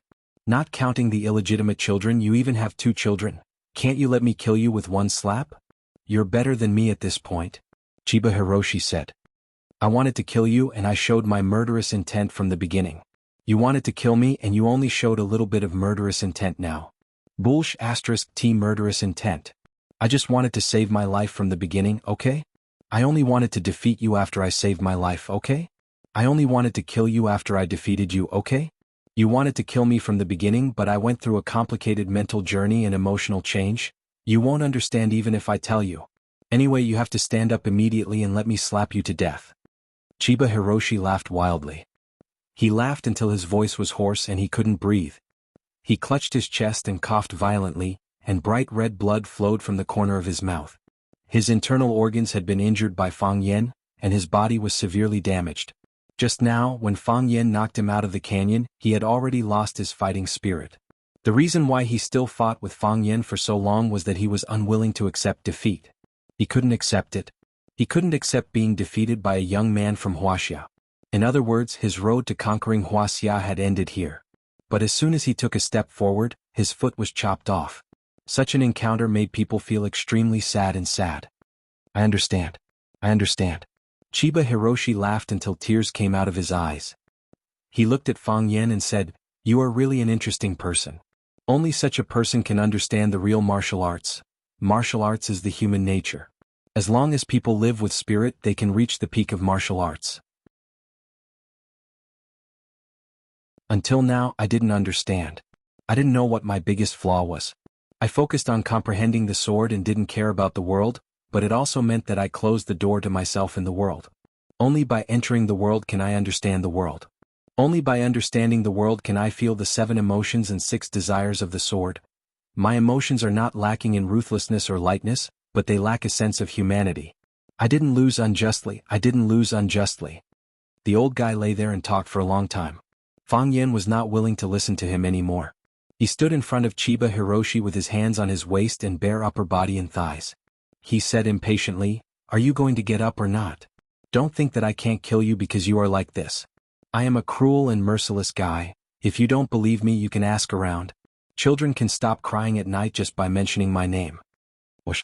Chiba Hiroshi flicked his finger, and a small stone flew toward Fang Yan's crotch. Crack. With the sound of cloth ripping, the small cloth skirt around Fang Huo's waist came off and was blown away by the wind. Fang Yen stood where he was for a few seconds and then he grinned. You started it this time? Fang Yen dashed forward with his bare buttocks. He punched and kicked Chiba Shinobu, who was lying on the ground. Cloud-piercing palm, cloud-collapsing fist, monkey-plucking peach, black tiger gouging heart, beast somersault 360 degrees Tokyo Tower. Chapter 277. Some people say that happiness is not because you get too much, but because you care too little. Fang Yen had long wanted to drag the guy who said this out and beat him up. It was easy to say, but if someone took off your pants and exposed your butt in front of everyone, would you not care and pretend that nothing had happened? I hate it when people act cheap. Fang Yen felt someone patting his butt. Oh, it was the wind. Fang Yen felt someone pulling his arm. He turned around abruptly and saw Chiba Kaori standing timidly behind him. She was helpless and pitiful. She said, Mr. Fang, please, don't beat my father anymore, okay? Fang Yen felt a headache coming on. When men were fighting, women should not be watching at the scene, should they? He kicked Chiba Kaori and said, Your father wanted to kill me, so it's natural for me to kill him now. Am I right? Yes. Chiba Kaori nodded. But he has already lost. He has already admitted defeat to you. Mr. Fang, my father is a proud man like you. He would rather die than admit defeat. However, he admitted defeat to you. Can you let him go? Don't humiliate him like this anymore. Although he was defeated by you, please give him a little bit of a martial artist's dignity. All martial artists should be respected by others. Isn't that the case? You said in class that anyone who becomes the most powerful person in his own field and makes a special contribution should be respected by others. even if that person is a thief. Fang Yen could not help but nod and said, "You're right. I am indeed an iron-blooded man who would rather die than admit defeat. Otherwise, I wouldn't have accepted your father's challenge. I can see that your father is like me. No, he seems to have more backbone than me." Chiba Kaori was overjoyed and said, "Mr. Fang, you agree to let my father go?" "I'm going to kill him and let him have what he wants," Fang Yen said firmly. "I know what people like us really need." As he spoke, he slashed his saber at Chiba's neck. Thump. Chiba Sun threw herself onto her father and used her frail body to shield Fang Yen. She cried, "Mr. Fang, I beg you, let him go. He's just a pitiful old man who failed. He can't go back. He'll only be criticized and mocked by countless people when he returns. He has nothing left. He can't die because he's the husband of a woman and the father of 2 children. Mr. Fang, I know you're a kind-hearted man. You've never taken the initiative to hurt anyone. You've always been passively accepting challenges from others. You're refined, knowledgeable, and have a strong patriotism. In fact, you and my father are the same kind of person." Chiba Sun turned to look at Fang Yen and begged, "Mr. Fang, please have pity on this old man. Have pity on his daughter. Let him go, please." Chiba Hyunbu's face was swollen and he was covered in blood. He didn't look like the god of swords anymore. However, he still maintained a calm and peaceful attitude. He reached out to stroke his daughter's hair and said with a smile, "Chiba Sun, thank you for everything you've done for me. This is the first time you've seen me fight with someone and I've lost. As your father, I feel so ashamed." "No, father, you're not ashamed." "Not at all," Chiba Sun said as she hugged Chiba Hyunbu. "In my heart, you're not only the Japanese god of swords but also my idol. As a father, I know you're the best father in the world. You've never criticized me or forced me to do anything. You've given me all your gentleness and love. It's the happiest thing in my life to be your daughter." "Silly child, it's because you're my daughter," Chiba Hyunbu said with a smile. He twitched the corner of his mouth, and a large pool of blood flowed out. Fang Yen watched the scene quietly. He really couldn't bring himself to do it. Just as Chiba Sun said to the former Japanese god of swords, Chiba Hyunbu, begging for mercy was more difficult than dying in battle. He gave up on the competition and lay there, allowing people to beat and scold him. In fact, he was already prepared to die. Otherwise, he wouldn't have thrown that pebble at Fang Yan's fringed underwear. It was reasonable for Fang Yan to beat him to death for such a provocation. Even the old guys who were watching from the sidelines wouldn't say anything because it was natural for martial artists to fight back when they were attacked. However, Chiba Sun begged for mercy on his father's behalf, which made him feel worse than slapping Chiba Hyunbu dozens of times in public. It was a great humiliation for the Japanese god of swords to rely on his daughter to save his life. However, even so, he didn't reprimand Chiba Sun or thank her for what she did. He only regretted that he couldn't win the competition in front of his daughter. He was the sword god of success, and he was also success's father. Seeing that Fang Yan wasn't willing to agree, Chiba Hyunbu knelt in front of Fang Yan and hugged his calf. "Mr. Fang, please let him go this time, okay? I'll agree to any condition you want. I know you're angry and I know you're angry. Please take it out on me. I'm his daughter and I'm willing to take all the revenge for him." Fang Yan looked at Chiba Sun and asked, "If I was defeated by your father, would you plead for me?" "Yes," Chiba Sun answered without hesitation. "I was kidnapped by a sister on my way here. She said that if you're in danger, I won't be able to keep my life. I'm happy to hear that and I'm happy to be kidnapped by her." Seeing Phoenix walking over, Fang Yan knew that she wasn't lying. He looked at Chiba Hyunbu who was lying on the ground and said, "If I fail and plead for you, would you let me go?" "You know the answer," Chiba Hyunbu said. "Why do you need to ask others?" "Yes, I know the answer," Fang Yan said. "I know you won't let me go. You'll definitely swing your sword and kill me. You see, this kind of thing is really difficult. If I let you go, it won't be fair to me. If I kill you, it'll seem like I'm heartless. Why don't you kill yourself?" Chiba Hyunbu laughed and said, "I won't kill myself." How shameless. Fang Yan was so angry that he was about to stomp his feet. Bulsh *T Japanese god of swords. He's completely shameless. How could someone like him become a grandmaster? He couldn't imagine how he would be worshipped by countless people in the future. Slap. Fang Yan's butt was slapped by someone. Phoenix stood behind him and said, "Are you an exhibitionist? How long are you going to stand here with your butt bare? Those seniors in the dark are here to watch you fight with the Japanese god of swords, not to see you show off your body." "I'm not doing it for them to see," Fang Yan said embarrassedly. I'm mainly doing it for you, Fang Yingying. Fang Yingying responded and trotted to Fang Yan. Junior Martial Uncle, I knew you would win. Find me my clothes? Fang Yan interrupted his flattery and said. On the eve of the battle he took off a black robe. Fang Yingying turned around and ran. He really did find the black robe that was still intact. Give me the clothes. Phoenix reached out to take it. Give me the clothes. An even colder voice came from behind. Fang Yingxiong looked at Phoenix who was in front of him, and then at Yi Ro who was walking over from behind. His fat face turned bitter and he said awkwardly, both of you want it. Who should I give it to? Give it to me. Phoenix and Yi Ro shouted at the same time. Phoenix saw Yi Ro and Yi Ro naturally saw Phoenix.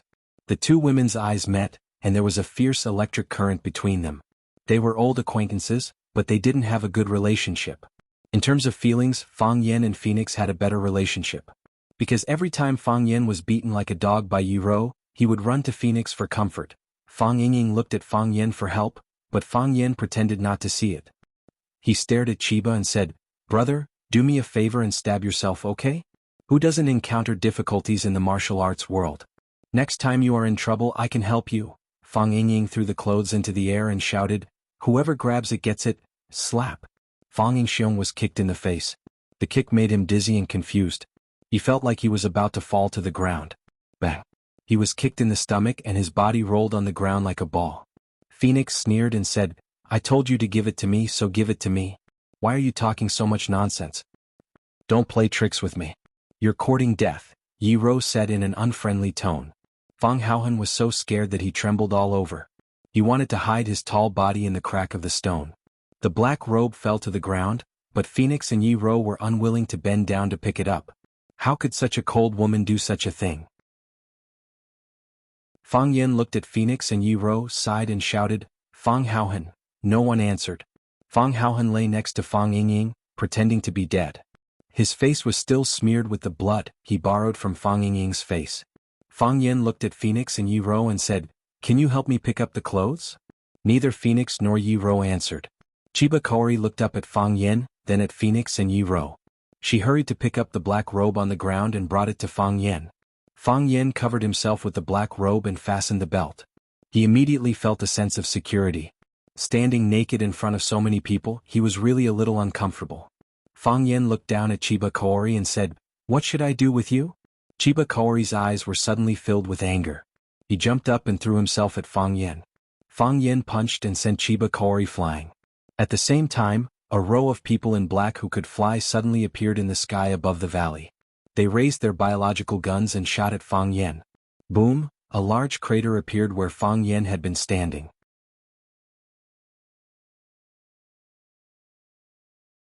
Chapter 278.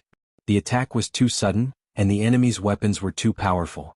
They wore flight suits and floated in the air, appearing in the sky above the Grand Canyon. They were silent and it was impossible to guard against them.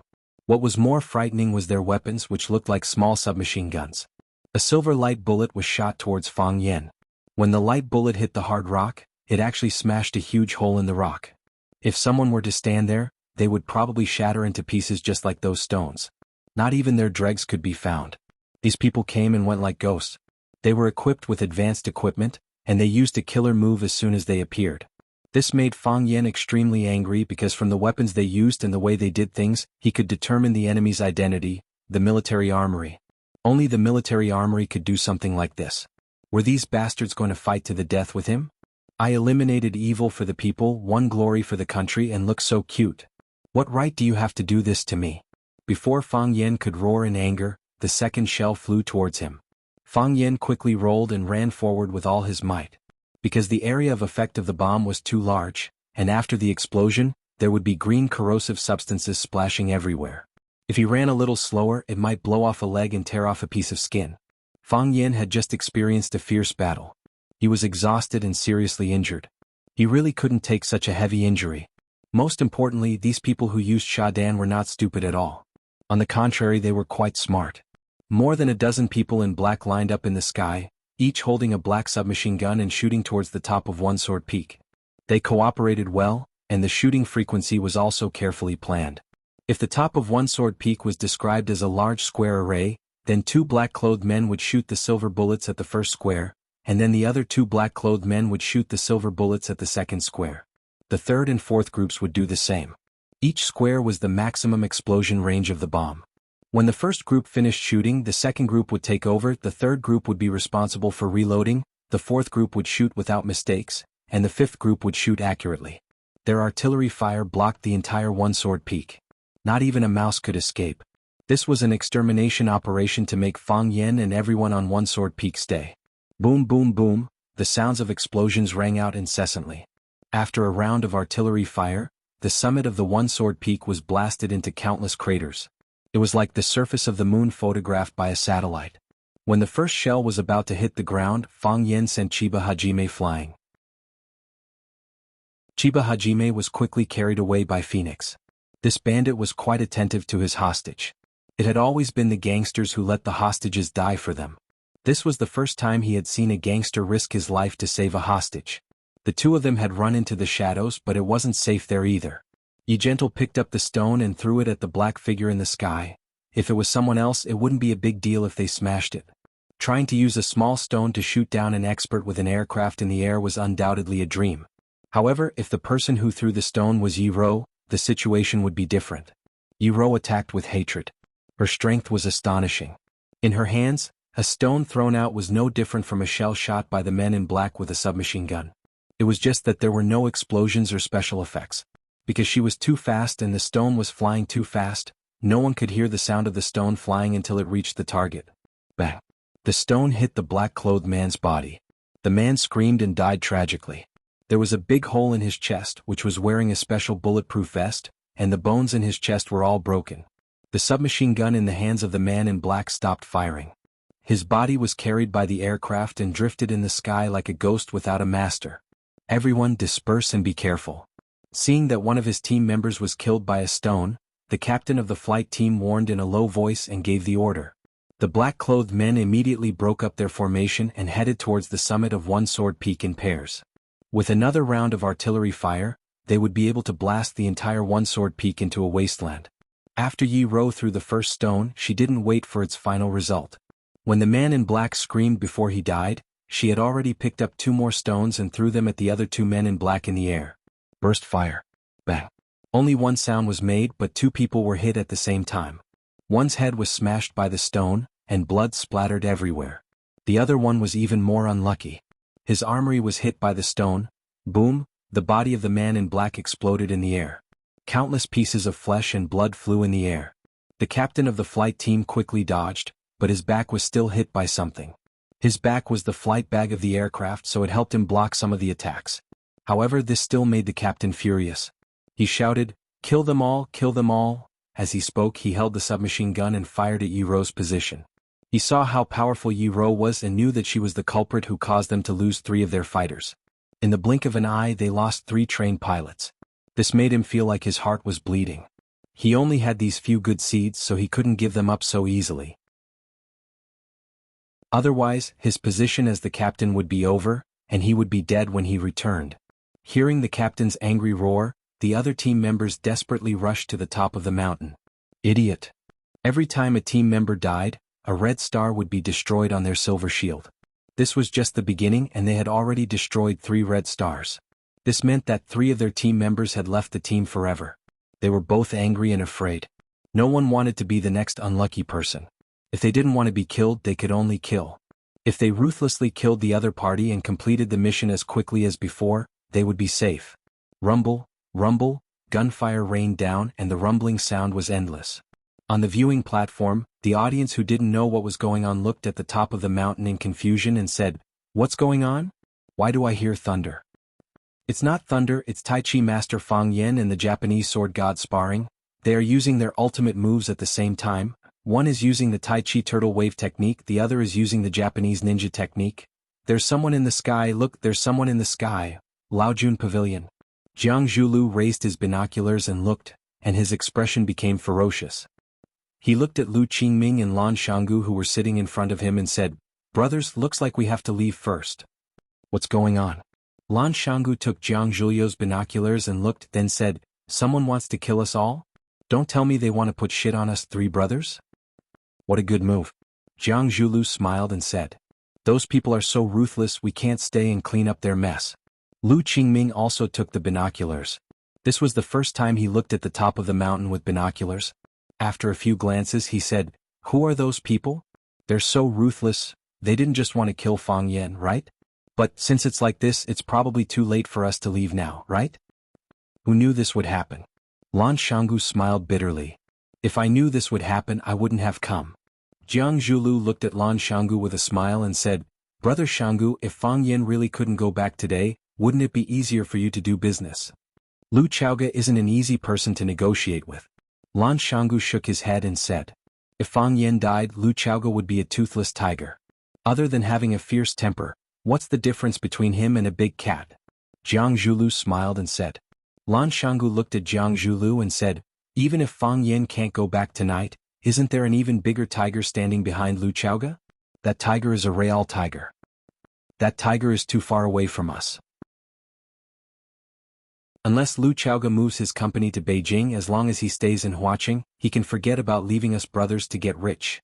This is the rule, no one can come." Jiang Zhulu, Lu Qingming and Lan Shanggu looked at each other and laughed. A new alliance of benefits was formed. At the very least, at this moment, everyone present seemed sincere enough. If something happened to Fang Yan, Jiang Zhulu, Lan Shanggu, and Lu Qingming would all be suspects. If Fang Yan were to die, it would be the end of everything. Other than Fang Yan himself, no one else would come to seek justice for the group of dead people on the mountaintop. However, if Fang Yan didn't die, then things would be even worse. Who would Fang Yan suspect? They wanted to leave but they couldn't. If they left in a hurry, wouldn't it make people suspect that they had a guilty conscience? Smart people like to complicate things, so what they had to do was to simplify things as much as possible. Jiang Zhulu clicked his tongue and said with some pity, "This fireworks show is even more exciting than the battle just now. It's a pity that there's no wine to accompany the meal. What a pity." Jiang Zhulu had already finished all the wine he brought, and the show was over. It was time to leave, but he didn't think that there would be another competition now. Clearly he wasn't satisfied. Lu Qingming thoughtfully looked at the sky above his head and said, 9 out of 10 things don't go as one wishes. Who can be perfect? I always feel that we have enough. If we are too greedy, we will be punished by heaven. Look, isn't there a perfect example above us?"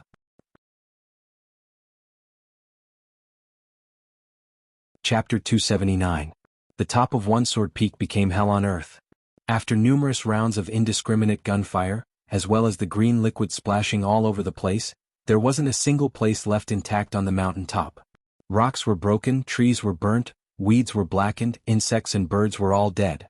From above, there weren't any signs of life at all.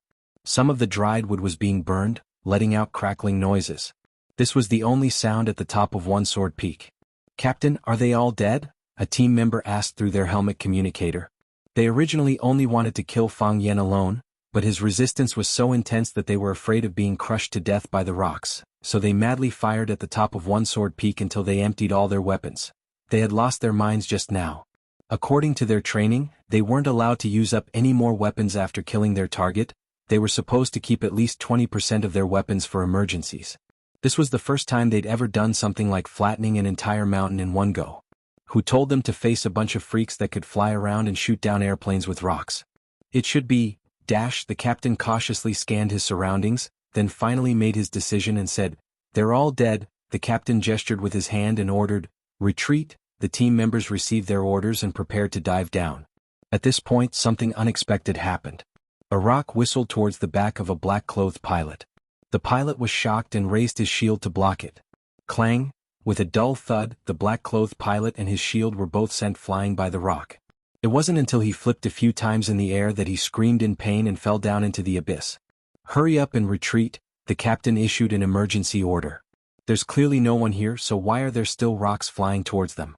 Following that, a catastrophic scene unfolded. Dozens of rocks were flying towards them, not just rocks but also knives, iron lotus seeds, leaves, iron thorns, all sorts of strange objects were flying towards them. "Wait a minute, what's with that string of prayer beads?" "Captain, my aircraft was damaged." Retreat, there's a lot of them. I need to replenish my weapons. The team members screamed out in pain. There were constantly members who were shot down or killed by the flying objects. They had no weapons to fight back. They wanted to escape, but the stones and hidden weapons followed them. The captain opened his mouth and was about to issue a new order when he suddenly found a rope around his neck. Panicking, he piloted the aircraft and prepared to escape. As soon as the aircraft flew over the canyon, a woman in black jumped up with a whoosh. She stepped on her shoulders like a heroine who was riding a flying beast to fight with humans. Yiwen's short hair danced in the wind. She tied the whip around the captain's neck, and with a slight lift of the whip, the captain had to change direction according to her wishes. The captain felt extremely humiliated, but the rope was so tight that he couldn't breathe, let alone make a forceful counterattack. He took off his leather gloves and quietly reached into his pocket. There was still the last silver bullet. The reason why he kept it was to use it to perish together with the enemy. Now it really came in handy. His arm went numb and the silver bullet was in the hands of that hateful woman. Yiwen squatted on the aircraft behind the captain, holding the silver bullet, and asked, "As long as you press this red button, the bomb will explode. Is that right?" The captain's eyes were filled with fear, but he was unwilling to answer Yiwen. Yiwen took off the captain's helmet and said, "Let's do an experiment." She pressed the red button and stuffed the silver bullet into the captain's mouth. The rope around his neck disappeared and the captain felt a lot more relaxed. Even his breathing became normal. He suddenly felt a little hot in his mouth, as if his mouth was getting bigger and bigger. Isn't that my chin?" Boom! The silver bullet exploded in the captain's mouth. The exploded body and the aircraft he was carrying turned into pieces. The entire flying team was annihilated. Some people weren't weak, but they were unlucky. They allowed Fang Yin to fight to the death with the Japanese sword god Chiba Toyotomi. If Chiba Toyotomi killed Fang Yin, they would retreat quietly as if they had never appeared. If Chiba was injured by Fang Yin or both sides were injured, they would kill and annihilate them when they were at their weakest and most fatigued. What other heaven-defying things could these two patients do? With the help of the most advanced aircraft, they were equipped with the most lethal firearms. With a round of artillery bombardment, even a Zenith Heaven Golden Immortal would be smashed into pieces by them. However, they didn't expect that because of the duel between Fang Yin and Chiba, some Lingnan masters and hermits who cultivated nearby all came to watch. There were so many masters on Solitary Sword Peak that it was enough to hold a martial arts circle convention. They used submachine guns to kill Fang Yin, which was equivalent to killing all those masters at the same time. These masters were more arrogant and unruly than the other. How could they be willing to be bullied for no reason? It was only natural for them to fight back when they got the chance. Therefore, the people in the arsenal and the people behind them didn't expect that they would offend such a group of lunatics and get such a miserable result. God will take care of those who are despicable, Fang Yin thought happily in his heart. If they weren't so despicable, they could still be good friends. At this time, all kinds of strange people crawled out from all kinds of unexpected places. There was a bald monk, a Taoist priest in a layman's robe, a one-eared fatso, a handsome middle-aged man in a black robe, and a charming girl. Yi Gentle was fine, and so were Phoenix and Chiba Sun. Fang Yingying and Fang Haohan also crawled out from the corner, but they looked too disheveled. Of course, there were so many masters present that all looked disheveled. Fang Yingying and Fang Haohan trotted over and asked with concern, "Junior Martial Uncle, are you okay?" "I'm fine," Fang Yin said with a smile. "I didn't even have time to make a move before those guys were all killed," Fang Haohan said with a smile. "Hee, they brought this upon themselves. Good people like us will naturally be blessed by God and live a peaceful life," Fang Yingying said with a proud smile. Chiba Sun looked around for her father. Phoenix walked over and said, "These people had a good idea. Unfortunately, their luck wasn't that good. It's fine if they wanted to kill me, but they even bullied my idol seniors. This is too much," Fang Yin shouted with a face full of anger. "Arsenal, I will not live under the same sky as you guys. If I don't take revenge, I'm not a man." Phoenix glanced at Fang Yin and said, "All right, stop pretending to be angry. You're so happy that you can't even close your mouth, right? Didn't you shout out the name of the arsenal to let those old guys who were bullied hold a grudge against them? Now you've achieved your goal, haven't you?" Fang Yin secretly glanced around and whispered to Phoenix, "Don't tell anyone. That arsenal is too powerful, I can't deal with it alone. I have no reason not to do it if I can make a few enemies for them. Besides, they really want to kill everyone on the top of this mountain. I'm not lying. I won't say that. As for whether others will say it or not, I don't know.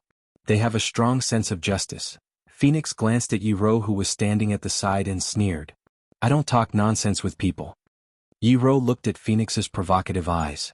"If I'm not satisfied with someone, I'll just beat them up. What made you so arrogant that you think you're invincible? More and more people are defeated by me. Others might be afraid of you, Yiro, but I'm not. You're the number one in Neijiang, aren't you just bragging? If you're not convinced, you can try. Anytime, I say. Fang Yen wanted to mediate.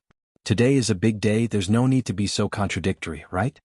Shut up, Phoenix and Yiro shouted at the same time. Fang Yen looked up at the sky, a little helpless in his eyes. The bald monk spat at the sky, strode to Fang Yen and shouted, Fang family's boy, eat my fist. If it weren't for you, I wouldn't be in such a sorry state. I've long been annoyed by you. The Taoist priest dressed in layman's clothes walked up to Fang Yen and bowed with one hand clasped in front of him, saying, I'm Qing Yun, layman Weed's good-for-nothing disciple. Congratulations to layman Fang for winning the first battle and defeating the Japanese sword god. Qing Yun has benefited a lot from today's battle, so I want to set a date with layman Fang so that I can learn your godly skill. I'm Kai Zhonghong, the king of gossip who questioned why the Japanese sword god didn't challenge you. I originally planned to challenge him after the Japanese defeated you, but since you're the big winner of this match, I can only challenge you. Do you think we should continue fighting today or should we set a date for another duel? Kai Zhonghong, get lost, I've already booked. Seeing a group of experts clamoring for a duel with Fang Yen, Fang Yingying and Fang Haohan's expressions were a little awkward, and they couldn't help but want to stand further away from Fang Yen. Fang Yen held his head and shouted, Ouch, I'm a little dizzy. Heroes help me, I think I've lost too much blood, I'm a little anemic. Before Fang Yingying and Fang Haohan could escape, Fang Yan's body had already fallen into their arms. The two looked at each other, wanting to cry but having no tears. Chapter 280. When Fang Yen opened his eyes, he heard Fang Yingying and Fang Haohan chatting. Junior Martial Uncle is indeed Junior Martial Uncle. He's even so professional at pretending to be dead. I can't help but admire him. He was afraid that he would be surrounded by those experts he offended on One Sword Peak and take revenge, so he pretended to be dead and hasn't woken up yet. This was Fang Yingying's voice. That's right. If the two of us pretended to sleep for 1 or 2 hours at most, we'd be alive and kicking after everyone has left. How could we be like Junior Martial Uncle, who slept for 2 days and 2 nights and still isn't willing to wake up? Do you think Junior Martial Uncle really fainted at that time? I suspect that it was definitely fainting. This was Fang Haohan's voice. Fang Yen was shocked. He actually slept for 2 days? At that time, he just didn't want to accept the challenge from Gossip King Weed Hermit's disciple and the old monks group, who would want to fight to the death with them for no reason. His occupation was a teacher, and his primary responsibility was to educate people. Fighting and killing was uncivilized. Isn't that obvious? I asked him if he had any problems before and he said he was fine. Gossip King Weed Hermit's disciple fainted as soon as these people came to challenge him. It's obvious that he was acting. Fang Yingying said confidently. It's not like you don't know Junior Martial Uncle's temperament. It's not like he's only done this kind of thing once or twice. But Junior Martial Uncle's injuries are really serious. Even Phoenix and Miss Yi said so. Tell me, does Phoenix like Junior Martial Uncle or not? These 2 days she's been brewing medicine and wiping his body. She doesn't treat herself as an outsider at all. At that time on One Sword Peak, Miss Yi didn't want us to fight the Thousand Leaves army. She said that even if the Yi family's people were all dead, there's no need for us to die. Is there something we don't know? Yes, I've heard that too. Fang Yingying lowered his voice. I've been thinking about this sentence for the past 2 days. Say, could it be that Miss Yi is deeply in love with our Junior Martial Uncle and has already regarded herself as the Fang family's daughter-in-law? Impossible, right? Junior Martial Uncle was beaten black and blue every time he fought with Miss Yi. He couldn't get out of bed for more than half a month.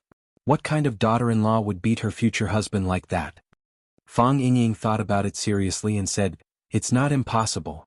Think about it, Miss Yi's skills are so good, and she has violent tendencies.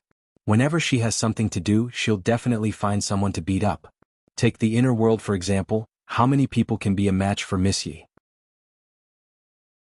Apart from Junior Martial Uncle, who else could be worthy of her? A young disciple who could exchange blows with her and not be beaten to death by her? What was that sentence again? Flirting and scolding is love. Don't fight or scold. Maybe Miss Yi is in such a situation now. Fang Haohan sighed softly and said, Does Miss Yi want a husband or a human punching bag? Junior Martial Uncle is so pitiful. Fang Yingying also sighed. Fang Yen listened and gritted his teeth. He asked fiercely, Who are you saying is pitiful? Junior Martial Uncle is. Fang Yingying was about to answer, Junior Martial Uncle is pitiful, when he suddenly felt something was wrong. His fat face instantly changed color. With red eyes, he rushed to Fang Yen on the bed and said excitedly, "Junior Martial Uncle is finally awake. That's great, that's really great. Junior Martial Uncle, do you know that you have been unconscious for 2 days? If you don't wake up, I don't know how to live." Fang Yen glanced at Fang Yingying with disdain and said, "What do you mean by don't know how to live? Do you want to eat stewed noodles or lamb chop for your next meal?" "Junior Martial Uncle, you don't know. I haven't eaten much in the 2 days you were unconscious. Fang Haohan has no appetite like me. Look at how hungry he is." Fang Haohan nodded repeatedly. The skin on his cheeks was like bones. He looked really hungry. Fang Haohan won't be so hungry if he ate less glass shards. Fang Yen said snappily. "Go get me a glass of water." "Okay." Fang Yingying and Fang Haohan ran outside at the same time. "Fang Yingying, stay." Fang Yen shouted. Fang Yingying's face was full of bitterness. When he turned around, his face was already full of smiles. He said, "Junior Martial Uncle, do you have something to ask me? What happened after I fainted?" Fang Yen asked aloud. Junior Martial Uncle really doesn't know? Seeing that Fang Yen was about to lose his temper again, Fang Yingying quickly said, "Of course Junior Martial Uncle doesn't know. Because Junior Martial Uncle really fainted at that time. Seeing you faint, those people naturally dispersed." "That's it?" Fang Yen asked curiously. "Not yet," Fang Yingying said. "Fang Yingying, I don't have much strength right now. If you wait for me to ask any more questions, the first thing I do when I get up will be to beat you into meat paste." Fang Yingying was shocked and quickly said, "After Junior Martial Uncle fainted, Qingyun said goodbye and left. When he left, he said he would come back to fight with Junior Martial Uncle in a month. That bald monk snatched the second place and said he would come back to fight with Junior Martial Uncle 2 months later so that Junior Martial Uncle could recuperate and not be slapped to death by him. Kai Zhonghong, the king of gossip, was ranked 3rd. He said don't lose to Qingyun and the bald monk. Otherwise, if he challenged you again, it would be a pity." Fang Yan's eyes were dull and said, "I fainted and they still didn't let me go." "That's what I said at the time," Fang Yingying said. Seeing Fang Yan's eyes looking at him, Fang Yingying added, "In the end, I was slapped on the head by that bald monk. I wasn't convinced. I originally wanted to fight him for 300 rounds. "Stop bragging.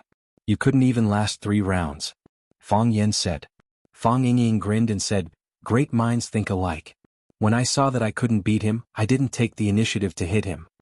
"Can someone like you be considered a hero?" "My name is Hero." Fang Haohan brought the water over. After drinking a large cup of warm water, Fang Yen felt much better.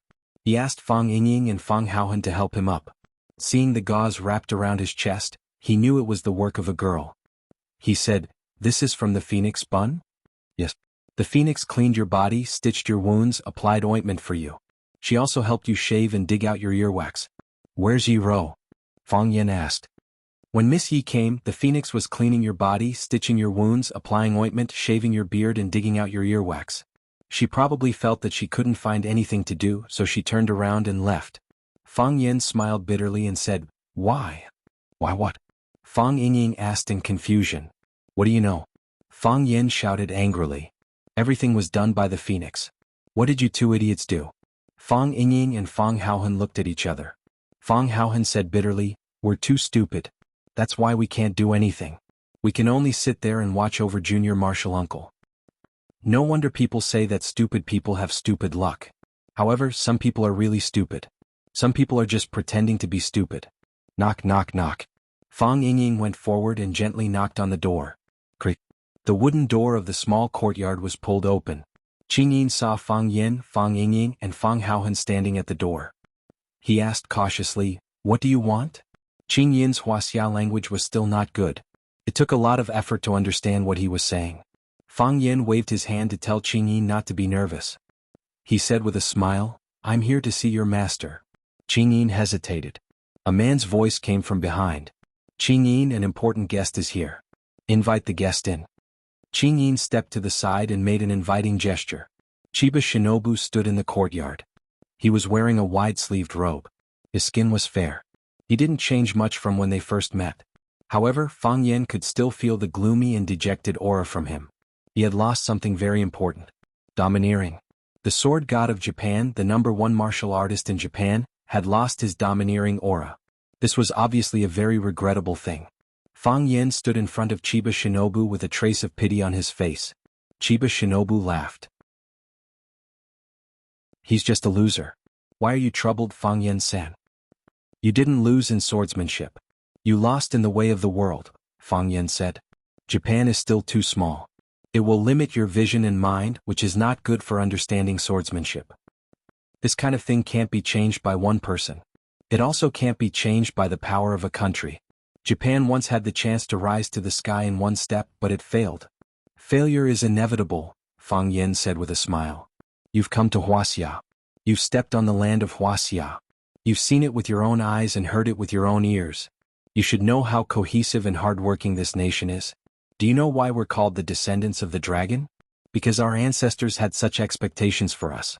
They hoped that all of us would be like dragons. One dragon can turn the world upside down. What kind of power and miracles can 3 billion dragons exert? You'll see it. People all over the world will see it. Chiba gently shook his head and said with a smile, Fang Yen, don't tell me how big your country is and don't tell me how outstanding your people are. The East Asians are just as outstanding and they work just as hard. But I'm still not optimistic about its future. The reason why I'm not optimistic is that Japan lacks young people like you. What they lack is not one but a group, Chiba Shinobu said with a sad expression. If we also have a group of young people like you who are brimming with talent, hot-blooded, fearless of death, and brave to meet any challenge, our future will be better than it is now. Unfortunately, we don't. If the young are rich, the country will be rich. If the young are strong, the country will be strong. This is the most precious asset of a country. Fang Yen smiled and said, Mr. Chiba, thank you. Thank you for saving me. You have brilliant swordsmanship and the heart of a warrior that matches it. Chiba Shinobu looked at Fang Yen and said, Fang Yen, promise me one thing. I can't change my nationality, Fang Yen said with a serious expression.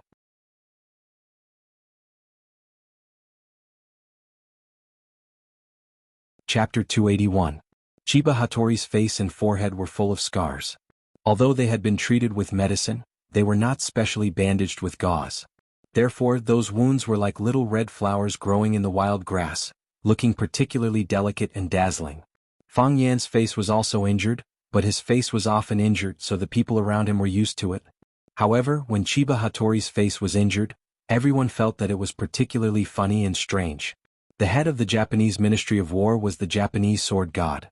When he first came to Wuxia, he wore a white, wide-sleeved robe every day like an immortal.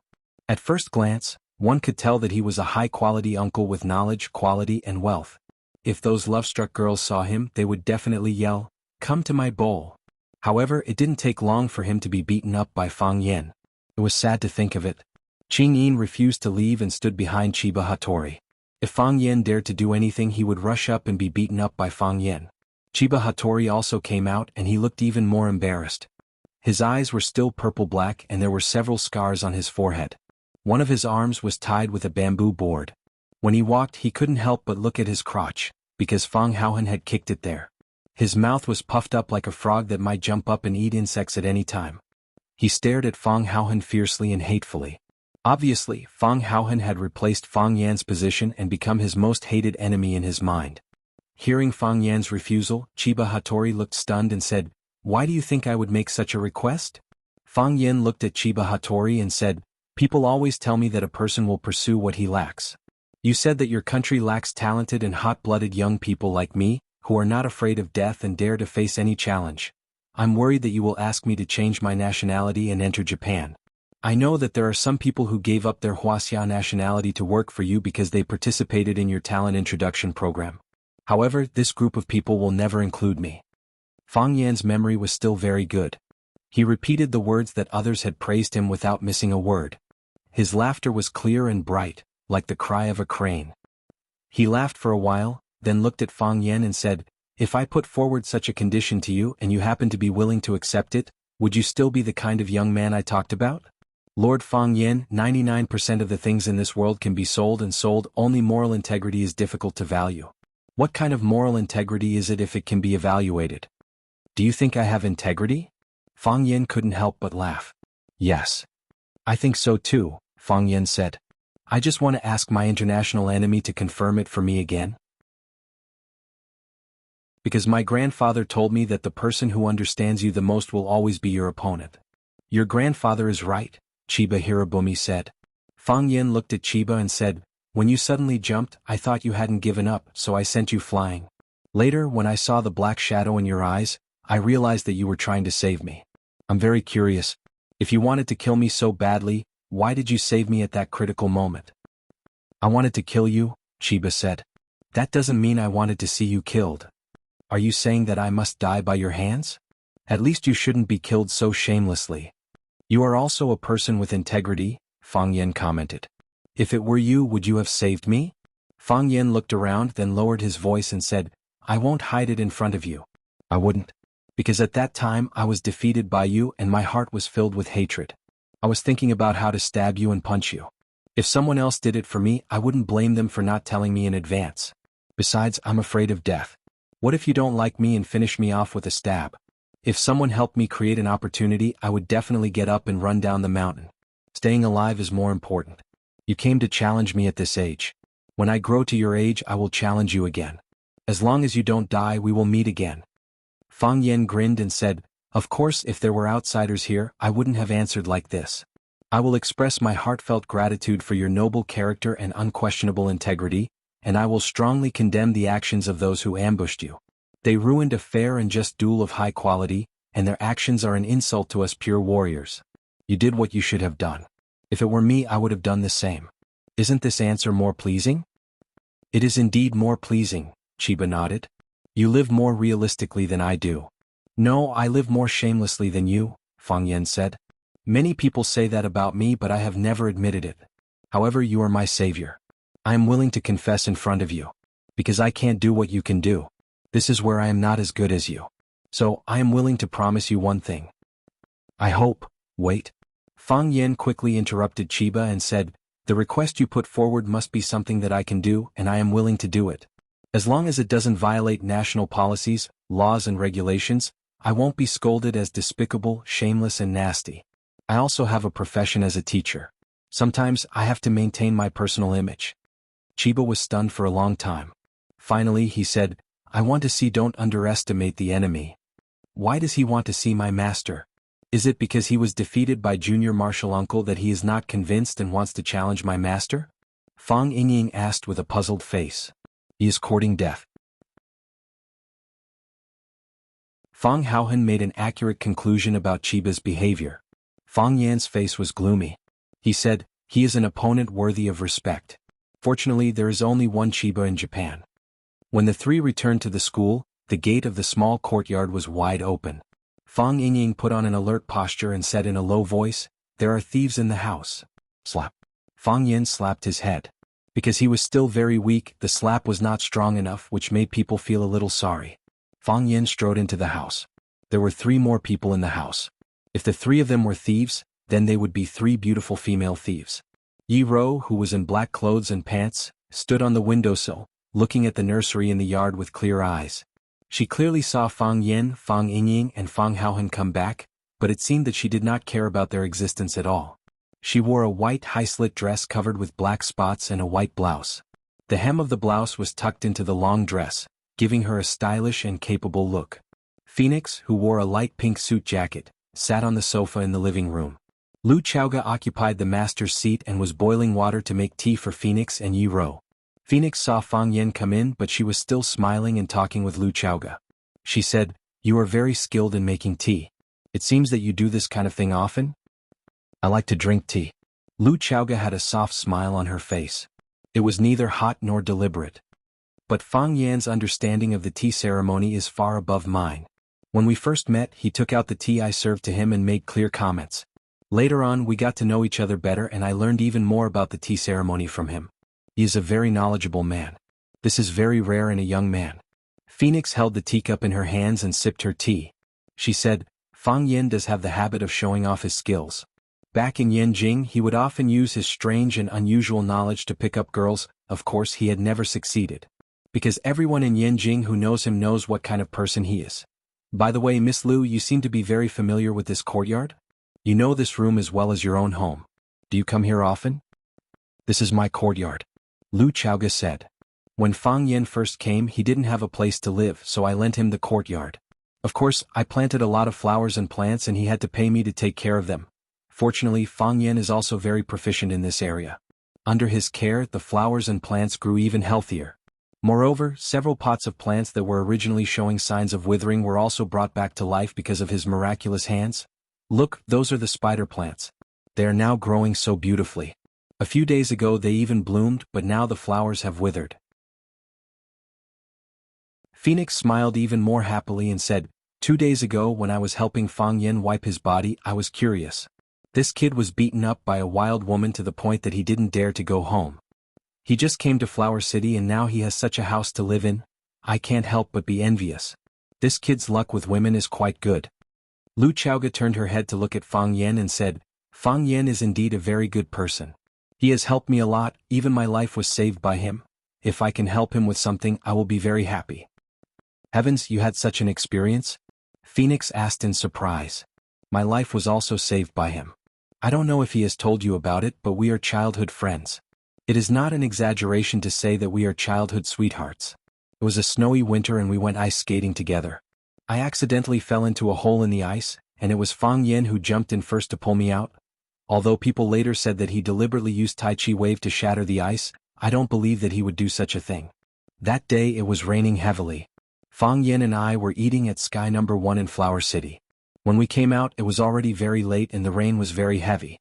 Suddenly, a car rushed over from behind. Fang Yen stood at the side and listened.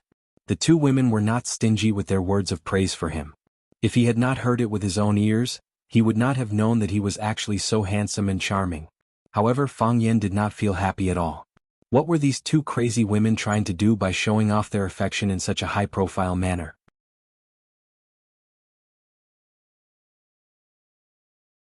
Chapter 282. There must be a reason for something abnormal. Fang Yen understood Lu Chaoga and he also understood Phoenix. Neither of them were women who liked to show off, and neither were they the kind of cute little women who would squeeze their chubby faces together with their boyfriends to pout and act cute. After taking photos, they would post them on their WeChat moments and wait for everyone to like them. One of them was cold and quiet, while the other was arrogant and seductive. Many things were seen through without saying anything, and they would use their own unique way to protect and repay the kindness of others. Did they take the wrong medicine today? That night, the rain was too heavy and I couldn't see anything around me. It was dark and the road was slippery, and the car didn't have its lights on. If it wasn't for Fang Yen who suddenly rushed over and hugged me and pushed me away, I think I would have become a pile of bones by now. That was the first time I realized how close death was to me. This time it wasn't just to show off their love. Even Phoenix could hear Lu Chaoga's indescribable gratitude and trust towards Fang Yen from her narration. Although it was dangerous to be a hero saving a damsel in distress, the reward was also relatively rich. Of course, that was under the condition that you weren't too ugly. After listening to Lu Chaoga's narration, Phoenix exclaimed and said, So something like this happened between the two of you. Although Fang Yen and I can be considered childhood sweethearts and have gone through many trials and tribulations together, I always felt that it wasn't as passionate as the two of you. When he held you in his arms, you must have felt very happy, right? Lu Chaoga smiled and said, He held me in his arms and then rolled on the ground to avoid the impact of the car. At that time, I definitely didn't feel anything strange. Now that I think about it, it must have felt very sweet. Phoenix seemed to have just noticed Fang Yan's existence and said, Fang Yan, sit down and have some tea. What? You don't want Miss Lu to tell the story between the two of you? I think it's pretty good. In the past, everyone thought you were a lazy and cunning B*TC. Today, after listening to Miss Lu's words, our understanding of you has been completely subverted. Fang Yingying and Fang Haohan exchanged glances with each other. Both of them were unwilling to give up. Why would a woman speak up for Junior Marshal Uncle, so why wouldn't he be a jerk? Junior Marshal Uncle has been guiding the industry trends, okay? Now I feel that you are a loyal and righteous bitch, Phoenix praised. I've never thought that something like this would happen to you. You will be willing to do anything for a person, for a woman. As she said that, Phoenix looked at Fang Yen with a slightly resentful expression. She didn't know if she regretted that the brave Fang Yen didn't belong to her, or if she blamed Fang Yen for not changing for her. Fang Yen walked to Lu Chaoga's side and sat down, saying in a deep voice, What exactly do you two want? Don't tell me it's for my own good. Phoenix glanced at Fang Yen and said, I'm praising you. Can't you tell? Two strangers meeting for the first time? Naturally we need to find some common topics. The only thing we have in common is you. So, we naturally have to talk about you. What's so hard to understand? You heard it from this side. Did we ever say anything bad about you? Didn't you see it just now, when Miss Lu said that you pushed her away from the front of the car? Her eyes were red with emotion. You didn't arrange the car that caused the accident, right? Phoenix giggled and said, of course not. I believe that the ice wasn't broken by you, and I also believe that you didn't arrange the car. You're such a coward. Even if you wanted to be a hero to save the damsel in distress, you wouldn't do such a stupid thing. Why is there so much sweat on your forehead? Do you feel uncomfortable? It's not that I want to criticize you, but your chest injury is so serious. Before you recover, don't run around.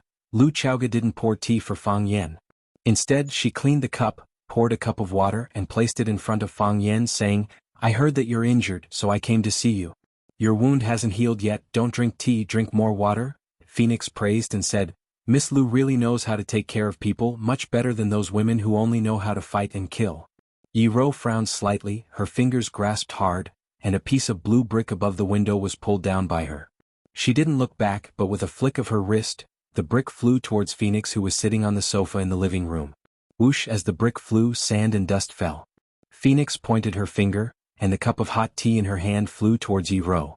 The brick and the teacup brushed past each other in the air, and Phoenix raised her hand to catch the brick, while Yi Ro chopped with her palm, and the teacup flew towards Phoenix at an even faster and fiercer speed. Phoenix extended her hand to receive the teacup. However, just as her fingers made contact with the teacup, a cracking sound rang out. The teacup exploded into pieces and the tea inside splashed all over Phoenix's slit dress. Obviously, Yi Ro had added a calming force to the tea, and when another force tried to touch and control the teacup, that force immediately counterattacked. As a result, the two forces collided, and the teacup shattered. This was not something that could be done by someone with great magic. Fang Yan could do it, but Fang Yingying and Fang Haohan definitely couldn't do it. Phoenix was furious. She slammed her palm on the tea table in front of her, jumped up high, and kicked Yi Ro's back with her golden high heels. Yi Ro tilted her body and Phoenix went out through the window. As Phoenix passed by Yi Ro, she grabbed the scarf around Yi Ro's neck. Yi Ro tiptoed and followed Phoenix out of the yard. Bang bang bang, this was the sound of their fists and feet colliding. Crack crack, this was the sound of a branch breaking. Clink clank clank, this was the sound of a flower pot in the nursery falling to the ground and shattering.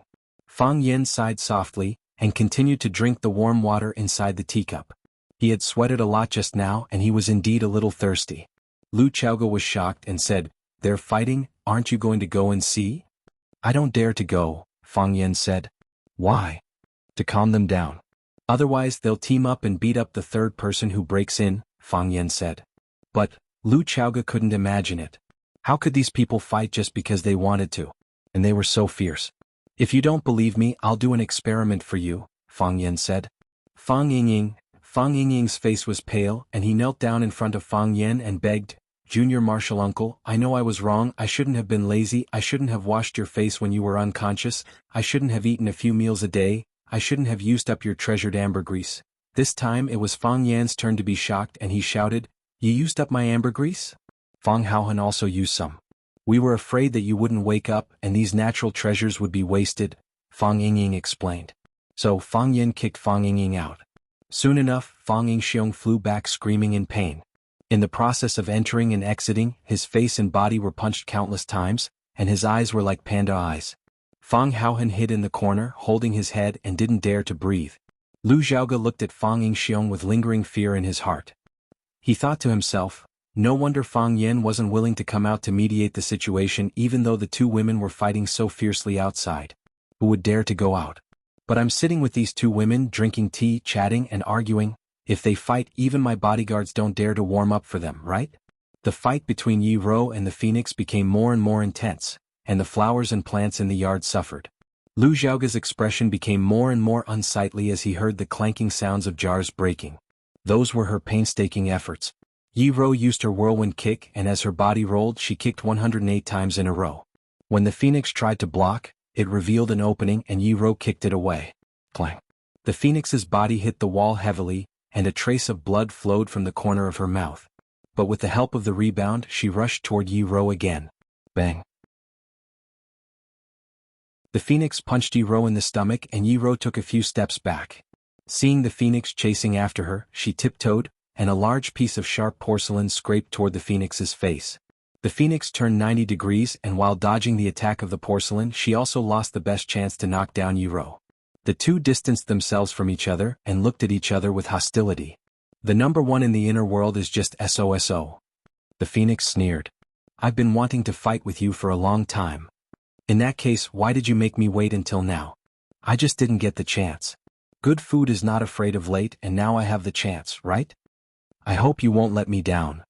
But you, the number one in the inner world, have already let me down. Yi-Ro didn't want to stop. She tiptoed and her body flew up again. She punched the phoenix's head, and even if she didn't get a concussion, she wanted to paralyze the phoenix's face. The phoenix ran a few steps and her body also jumped up. Her long legs flew out, and the pointed high-heeled shoes stabbed toward Yi-Ro's chest. Puncture your big breast. Boom, they quickly exchanged dozens of blows in the air, and then their bodies brushed past each other. Yi-Ro's fist missed, and the phoenix's high-heeled shoes stabbed into the wall with great force. A big hole appeared in the wall, and the heel of the high-heeled shoes was twisted off. Fang Yan had to stand up. He stood in the yard and shouted, "Stop or I'll be disfigured." Plop. Fang Yan's body was knocked away. He struggled to get up from the ground, covered his bloody face and said, "I knew it. I'll be disfigured if I keep hitting."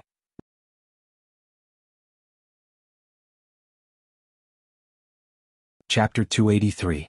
Fang Yan's sacrifice was worthwhile. At least Phoenix and Yi-Ro didn't continue to fight. Lu Chaoge was also worried. If they kept fighting like this, the whole building, no, the whole Rosefinch High School would be torn down by them. How could he pluck a brick out of the wall just by grabbing it with his hand? Phoenix and Yi-Ro distanced themselves from each other. They looked at each other with hostility, like two aggressive roosters. Oh, Phoenix suddenly laughed. She looked at Yi-Ro and said, "What? You don't want to give up?" "You are the one who doesn't want to give up," Yi-Ro said with disdain. "Of course I don't want to give up," Phoenix said. "If I can't get it, I won't let you get it.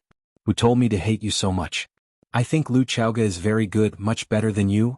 I don't want what others snatch," Yi-Ro said coldly.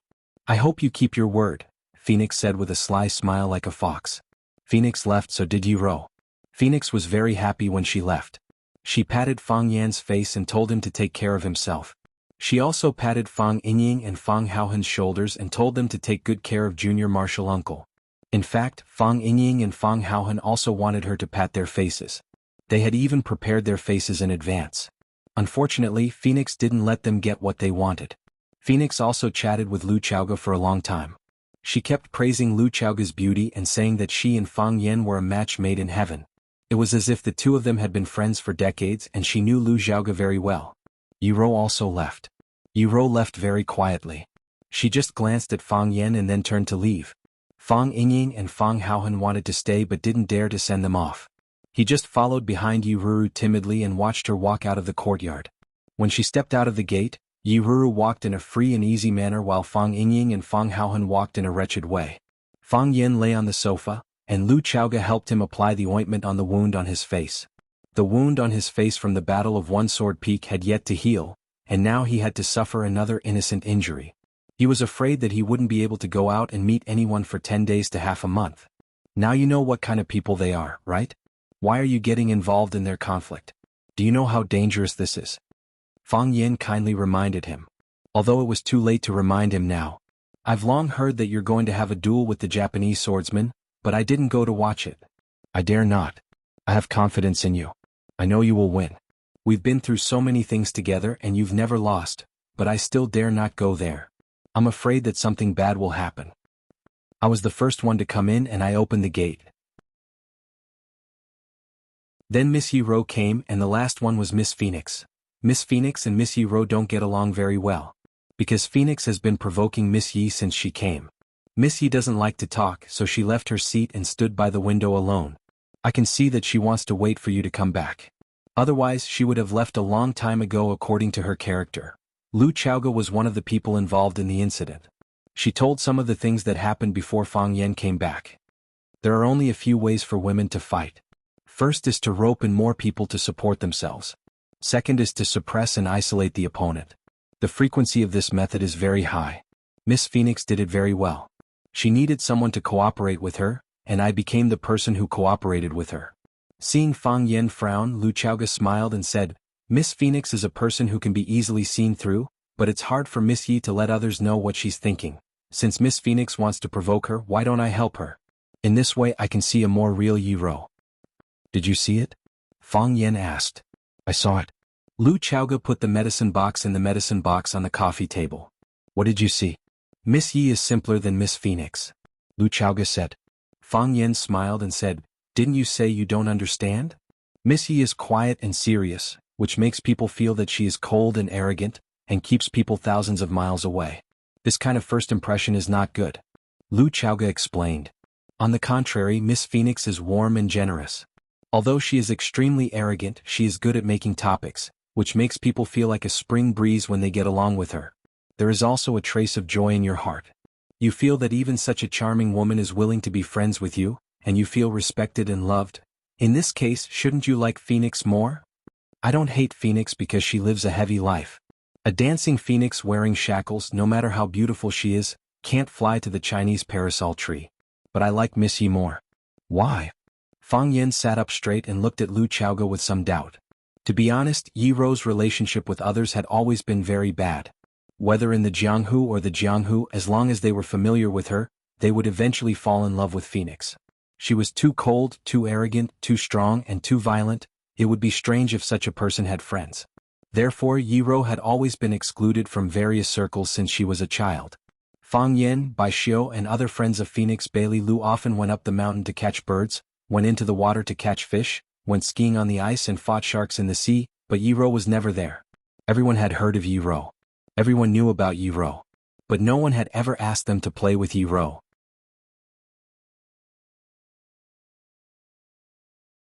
Of course, the person who hated Yi Ro the most at that time was Fang Yen, because he was the most direct victim. Young people cared about their reputation, especially those who thought they were good at fighting. If anyone dared to scold them or spit on them, they would fight with their lives. Yi Ro often beat him up like a dog, and he would go to Phoenix for help with all his wounds. There was even a long time when Fang Yen stubbornly blamed the failure of his first love on Yi Ro, because no woman would like an idiot who was always beaten black and blue and couldn't get out of bed.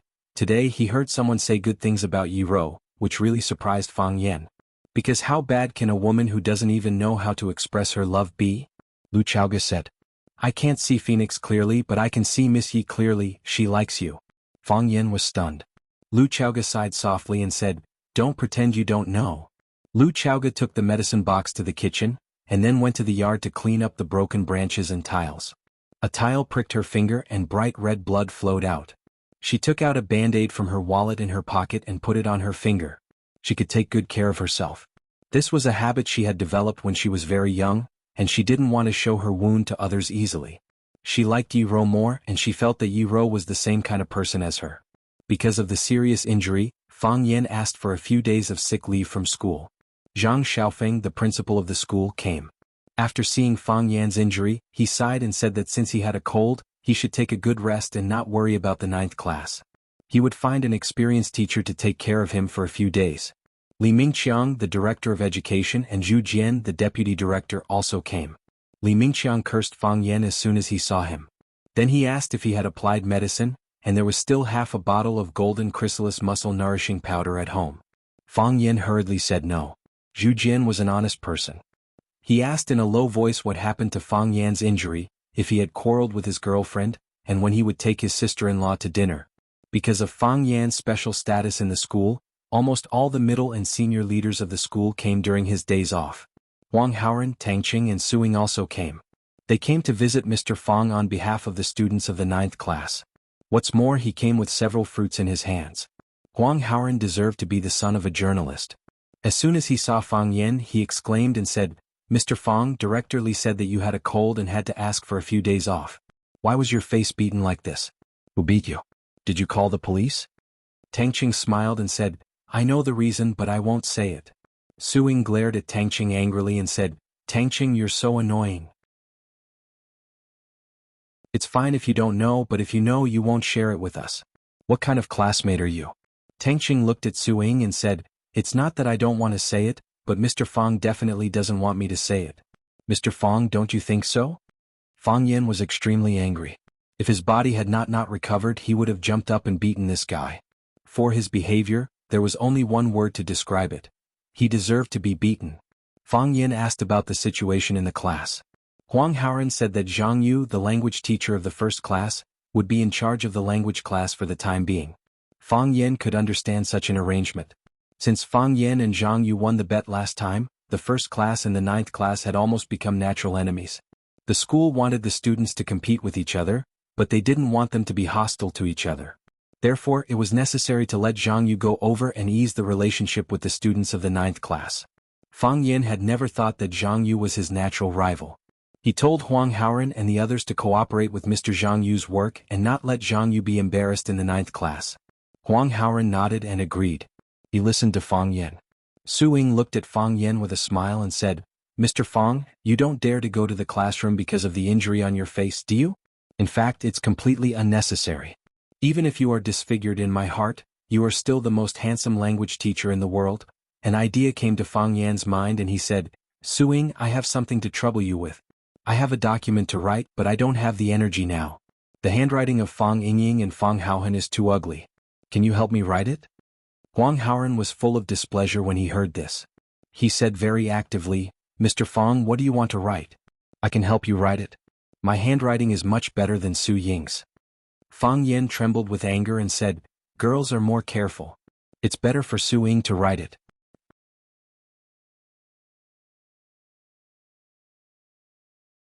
Chapter 284. Fang Yin took a pen and paper and handed it to Su Ying. He said, "Write an application. Application for the excellent teacher of the year. I'll read it and you write it." Okay. Su Ying agreed readily. It was rare for Mr. Fang to ask his students to do something, which was something to be proud of. Application. Dear school leader, I'm Fang Yin, a language teacher in class 9, grade 1. My name may be a little strange to you. But when it comes to what I've done, Su Ying's handwriting was small and graceful, which looked like her. However, it was not the handwriting that Fang Yin was looking for. Fang Yin looked at Su Ying and said, "Su Ying, you're amazing. I didn't expect your handwriting to be so beautiful. I don't believe that you can write such beautiful handwriting with your left hand. Write with your other hand?" Su Ying looked up at Fang Yin helplessly and said, "Mr. Fang, why do I feel that you're up to no good? Are you looking for a criminal suspect or a girl who wrote you a love letter?" Huang Haoren and Tangqing also looked at Fang Yin suspiciously. They felt that Fang Yan's request was really strange. Fang Yin smiled awkwardly and waved his hand. "How could that be? How could there be a criminal suspect? Who would write me a love letter? Don't make wild guesses. I just want to see if Su Ying's handwriting looks good with her left hand." Su Ying still wrote a few words with her left hand according to Fang Yan's request. It seemed that she was not used to it and her handwriting was very poor. Fang Yin dispelled his doubts about Su Ying and said, "Forget it. I'll write with my right hand." During his sick leave, Fang Yin was not idle. He had been thinking about the changes of the heart of Tai Chi on Sword Peak. He knew that the reason why the Taiji heart could sense the outside world was because of the existence of Qi. Every object had a vital energy or vitality. As long as they breathed, had a temperature, or swayed with the wind, the heart of Taiji would be able to picture them in his mind. However, from pictograms to lines, was this a sublimation or a regression? Fang Yin crooked his finger at Fang Yingying and said, "Hero, punch me." Fang Yingying shook his head and said with a smile, "Junior martial uncle, this is not good, right? You are my most respected and beloved martial uncle. How could I hit you? If I tell you to hit him, then hit him. Stop talking nonsense. Should we ask Fang Haohen? If you don't do it, I'll hit you." Fang Yingying had no choice but to punch Fang Yan's head.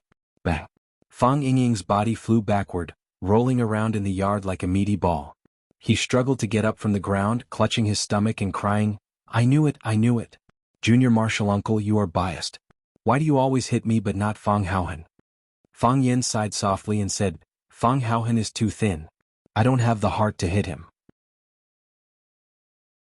Through this practice, Fang Yin found that his defensive ability had been strengthened again. In the past, when he was defending, he would take the initiative. When danger came, he would sense it and start to defend and counterattack. Fang Yingxiong hadn't sensed any danger yet, but he had already sent the enemy flying. Of course, it was mainly because Fang Yingxiong was too weak. If the enemy was an expert like Chenya, it would be more troublesome. However, Fang Yin was not in a hurry to verify it. His body was still very weak, and his damaged body had not been fully recovered. If he challenged the Chinya of the army or an expert at the same level as him at this time, he would probably die. The happiest thing during this time was Xia Tian's return. When she came back, she also brought her production team and the two little girls, Jiang Qin and Yuan Lin. Jiang Qin was a little thinner than when she left, and Yuan Lin was a little fatter than when she left. Jiang Qin saw the wounds on Fang Yan's face, and tears were about to flow out. She gritted her teeth with red eyes and said, "Mr. Fang, who beat you like this? I'm going to beat him to death." Fang Yan looked at the little girl who was waving her fists and shouting to avenge him and said, "You don't have to do it. I beat him up even worse." Yuan Lin pinched Jiang Qin's face and said teasingly, "Mr. Fang's skills are so good. Who can beat him?" "Then I'm going to beat him up," Jiang Qin said angrily. "Why did he beat me up?" In the eyes of girls, anyone who beat Mr. Fang must not be a good person. "You can't beat him. Let me do this kind of thing," Fang Yan kindly advised. If Jiang Qin went to challenge the Chinya of the army, the enemy would probably throw her away with a flick of his sleeve. "I'll apply medicine for you," Jiang Qin said. "No need." Fang Yan refused. "Why?" "Because I just applied it half an hour ago," Fang Yan said. "Then what can I do for you?" After not seeing each other for a long time, the little girl really wanted to show off in front of Fang Yan. "Are you thirsty? I'll make you a cup of tea." "Oh, you're drinking tea." Xia Kiki sat at the side and looked at her two disciples with a smile. She looked at Fang Yan and said, "It's good to be young. You can do what you want without fear." "When you said that, you weren't that old, right?" Fang Yan said with a smile. Xia brushed the hair in front of her forehead and said, "Can you compare with them? It's so tender that water can be wrung out." "If you let me wring it, I can wring out water from you," Fang Yan said. "My hands are strong." Xia was angry and said angrily, "Fang Yan, do you know how to chat?" Jiang Qin and Yuan Lin giggled at the side. Fang Yan said helplessly, "I know why you brought them here. Look at my face, it's like this. Can I be in the picture?" He ran over without saying hello in the summer, and he even brought Jiang Qin and Yuan Lin along. Naturally, he wanted to catch him off guard. She was already in Huaqing. Could Fang Yan still be cruel enough to refuse? "What I want is your kung fu. Your face can hit mosaic," Xia said. Xia's classical album hoped to have a song with Tai Chi as the background, so she chose Fang Yan to be the male lead in the story. However, if it was just a male lead, it would not be impressive enough, so she helped him find two female disciples who also played Tai Chi. The red sun rose and the morning mist had not dispersed. On the edge of the lonely cliff, Fang Yan, dressed in white, was playing Tai Chi absent-mindedly. The wind was blowing Fang Yan's clothes up. Behind him were two young girls in white, Jiang Qin and Yuan Lin. They breathed and waved with Fang Yan's breath. Fang Yan was quiet, they were quiet. Fang Yan moved, they also moved. Such a music video must be beautiful and intoxicating. Anyway, Fang Yan already felt that he was about to die. He looked at Xia and said seriously, "You must show your face." When Sister Li was washing clothes by the patio in the yard, she suddenly heard someone shouting, "Mom." Sister Li thought that she was hallucinating. Since Jiang Qin left, she could often hear her daughter standing at the door of the small courtyard shouting, "Mom, I'm back." She shook her head and sighed saying, "If I had known, I wouldn't have sent the child so far away. What's the point of being a star? Isn't it 100 times better to be by her side? I have to call my dear again later. I don't know if it will delay her practice." "Mom, I'm back." A soft body suddenly hugged her from behind and said happily. Auntie Li was shocked. Then she realized that her precious daughter was really back. She quickly turned around and held Jiang Qin in her arms, wiping her tears and said, Dear, you're really back. I thought I heard wrong." "Mom, I'm really back." Jiang Qin was also crying. She was still young and this was the first time she had gone far from home. Although she had her teacher's care and Xia's care, she still had to deal with a lot of things alone. Moreover, she really missed her father and mother. "It's good that you're back. You won't leave this time, right?" Sister Li held her daughter and looked at her with a smile. "Your face is thinner, your chin is sharper and your bones are stronger. Are you not used to the food in Yanjing?" "Of course it's not as good as Mom's food," Jiang Qin said flatteringly. "You haven't answered Mom's question. You won't leave this time?" Sister Li asked stubbornly. "Why do you want to be a star? What's so good about being a star? Mom doesn't beg you to be a star. You just stay by Mom's side and live happily every day. Mom will be satisfied. If you like to study, then study. If you don't like to study, then just mess around.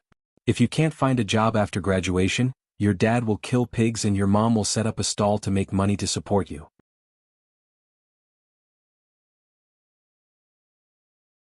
Mom and Dad won't feel tired. Mom? Jiang Qin said embarrassedly. I came back this time to participate in the shooting. Mr. Fang and Sister Xia are also here. As soon as Sister Li turned around, she saw Fang Yan and Xia standing at the gate of the courtyard, looking at the mother and daughter with a smile. Sister Li quickly let go of Jiang Qin and washed her hands in the wash basin again. She wiped her hands on her clothes and quickly ran towards Xia. Fang Yan was shocked. In his prediction, a fierce hand-to-hand fight was about to begin. With Sister Li's position, Xia was no match at all. Auntie Li could sit there for 2 summers. Fang Yan couldn't help but take a step forward, blocking half of Xia's body. Sister Li rushed to Xia's side, grabbed her little hand and shook it hard. She said, Miss Xia, thank you. You are the benefactor of our Jiang family. If you didn't give me this opportunity, how could I go to Yanjing to learn from such a famous teacher? Every time I call my dear, she talks about you. She says that you have helped her a lot. As a parent, I don't know what to say. Miss Xia won't leave tonight, right? You must eat at home. Sister Li turned to Jiang Qin and shouted, Dear, call your dad and tell him to leave a pig's hind leg. Fang Yan, who was standing in front of Xia, had completely turned into transparent air. He secretly retracted the hand he had just extended and put it back into his pocket. Sometimes it was lucky that no one paid attention to you.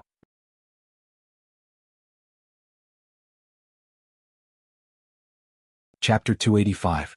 Jiang Dahai was an honest person. At night, he packed up the stall and went home with a pig's hind leg. Sister Li displayed her cooking skills to the fullest and made a table full of dishes. Xia Chen repeatedly stopped her, saying that she couldn't eat that much. Auntie Li laughed and said that it didn't matter, since Teacher Fang Yan was also here, and Teacher Fang Yan had a good appetite. Fang Yan could only nod and tell Xia Chen that he really could eat, so don't refuse Sister Li's kindness. When eating, Jiang Dahai took a bottle of West Phoenix old wine from the wine cabinet. Fang Yan looked at the age. This wine had been collected by him for nearly 30 years. Jiang Dahai opened the bottle cap, and the fragrance of wine filled the air. He smiled honestly and said, Everyone drink a little? So he poured a cup for Xia Chen, a cup for Fang Yan, a cup for Sister Li, and a cup for himself. Jiang Qin handed over the cup in front of him and said pitifully, Dad, this wine is so fragrant. Pour me some too. Jiang Dahai capped the bottle and said, Children are not allowed to drink. Dad, I'm not a child anymore. Jiang Qin said coquettishly. Jiang Dahai looked at his daughter and laughed. His love for her was indescribable. Jiang Dahai stood up and took the initiative to raise his cup. He said sincerely with a serious expression, Thank you, Miss Xia, thank you, Teacher Fang Yan. I have no ability as a father. I can only kill pigs. My daughter Jiang Qin, please take care of her. After that, he raised his head and drank up the wine in the cup. Fang Yan had known Jiang Dahai for half a year. Jiang Dahai gave people the impression that he was kind, honest, and a good man. He rarely spoke and always looked at his wife and children with a smile. He had never seen him blush with anyone. It was the first time for Fang Yan to see Jiang Dahai so formal and the first time for him to stand up and drink so boldly. For his daughter, he did what a father could do. Just like millions of other parents. Xia Chen also stood up, raised her neck and drank up the wine in the cup. The smell of wine was strong, and her face immediately appeared a bright red. She looked at Jiang Dahai and said solemnly, Mr. Jiang, your daughter Jiang Qin is a very talented child. It is precisely because of her talent that I hope that she can learn music and learn classical instruments. The path that she has taken is one that no one has taken before. Even I have the will, but I do not have the ability. So, I hope she can succeed. I have high hopes for her. I believe that it won't be long before you'll be shocked by your daughter's talent and feel proud of having such a daughter.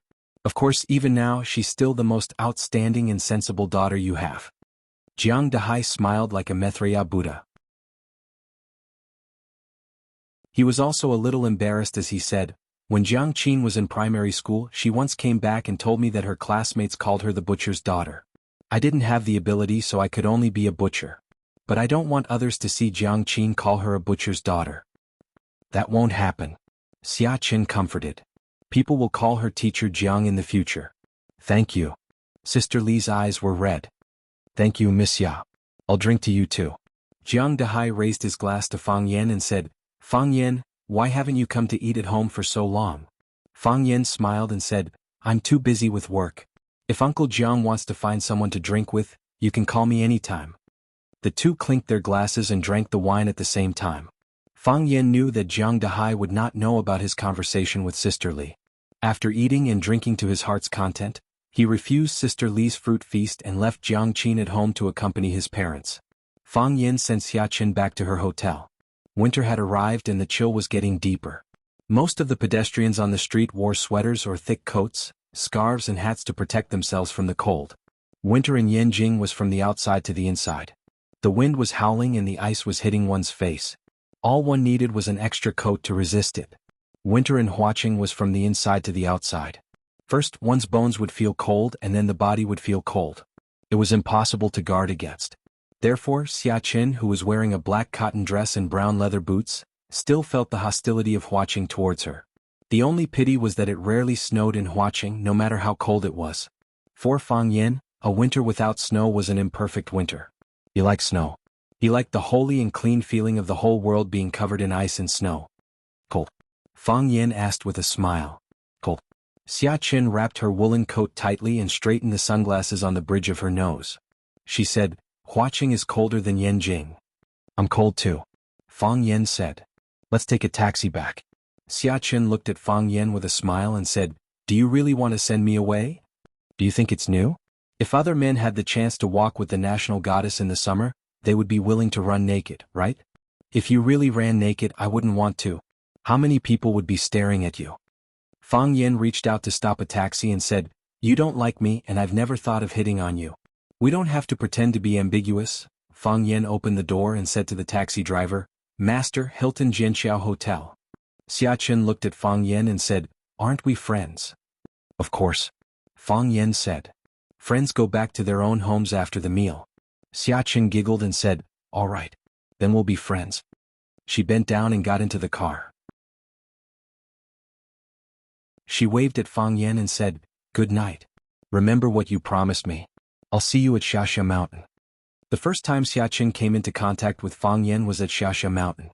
The first time she saw Fang Yen practicing Tai Chi was also at Xiaxia Mountain. Therefore, she stubbornly chose to shoot her music video at Xiaxia Mountain. Xiaqin's team had already discussed with the person in charge of the Xiaxia Mountain Scenic Management Area. Only a fool wouldn't be able to advertise their scenic area for free. When the taxi was far away, Fang Yen turned to look at the green belt behind him and said in a cold voice, Come out, don't be sneaky like your master. A middle-aged man walked out from behind the billboard and stood in front of Fang Yen. He said in a vicious voice, Found them. Fang Yen looked at him and said, You better not hate me because you can't beat me at all. You've worked so hard to kill me but it's easy for me to kill you. The man's fist clenched but he quickly relaxed.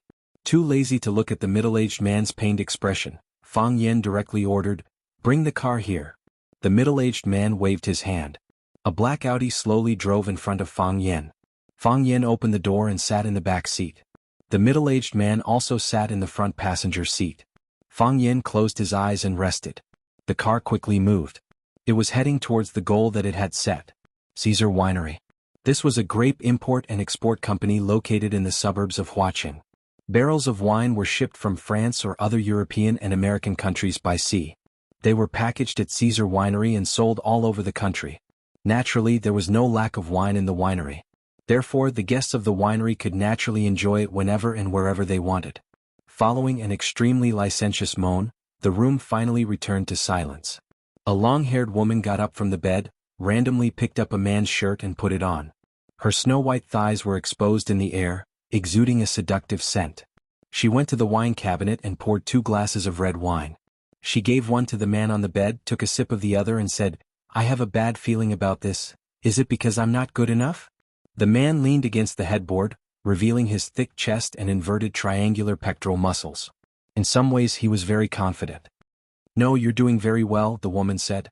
That's the best compliment for a man. The man smiled and said, You're also very good, the most charming woman I've ever seen. I'm starting to like you a bit. Like? Do we deserve it? The woman sneered. That's true. He might live today but he might die tomorrow.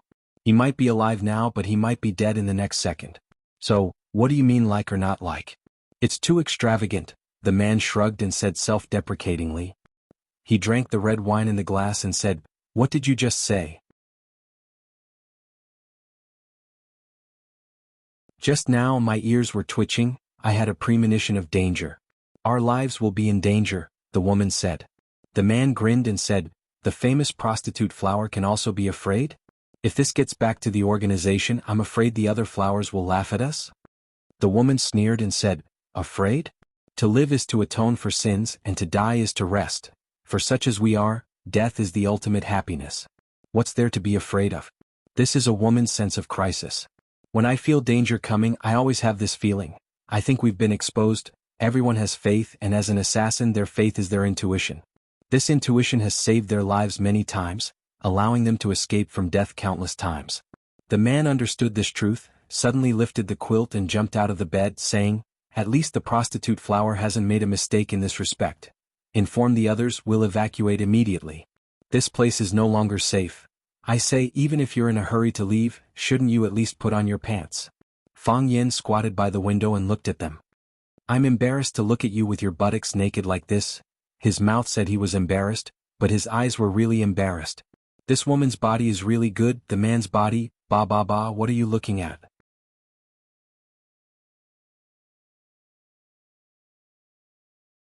Chapter 286. Those who did great things did not bother about trifles. Even if they were in great trouble, they would not care about the little things.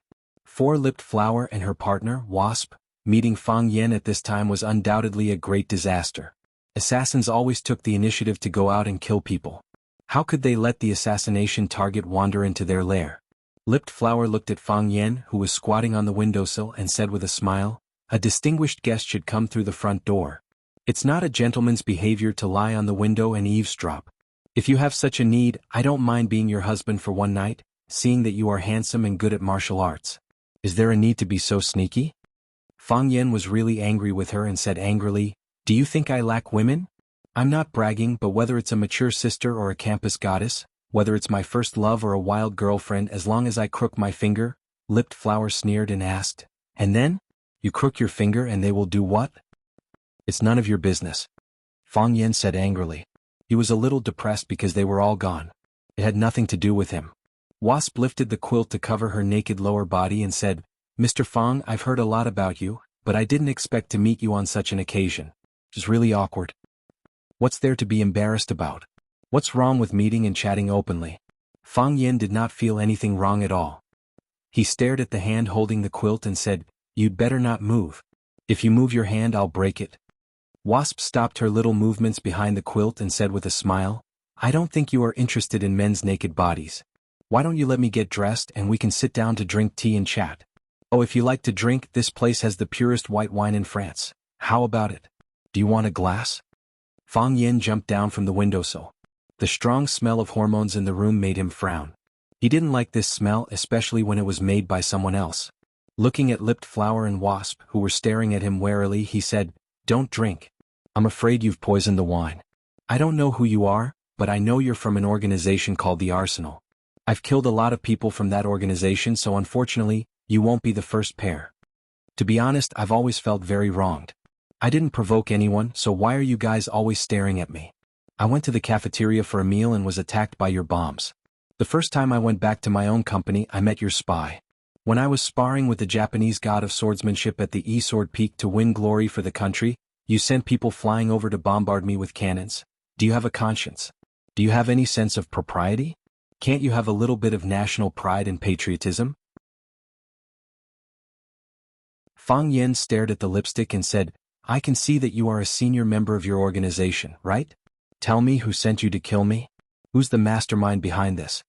Lipped Flower's face was full of sarcasm as he said, since you know we're from the Arsenal, how can you be so stupid as to think you can get the secrets you want from us? Why do you think we're the kind of people who are easy to talk to? I'm just asking out of habit, I didn't think you'd answer. Fang Yan's mood was very stable and his expression was very calm. If not, how can I stall for time? Wasp was startled and shouted, what did you do?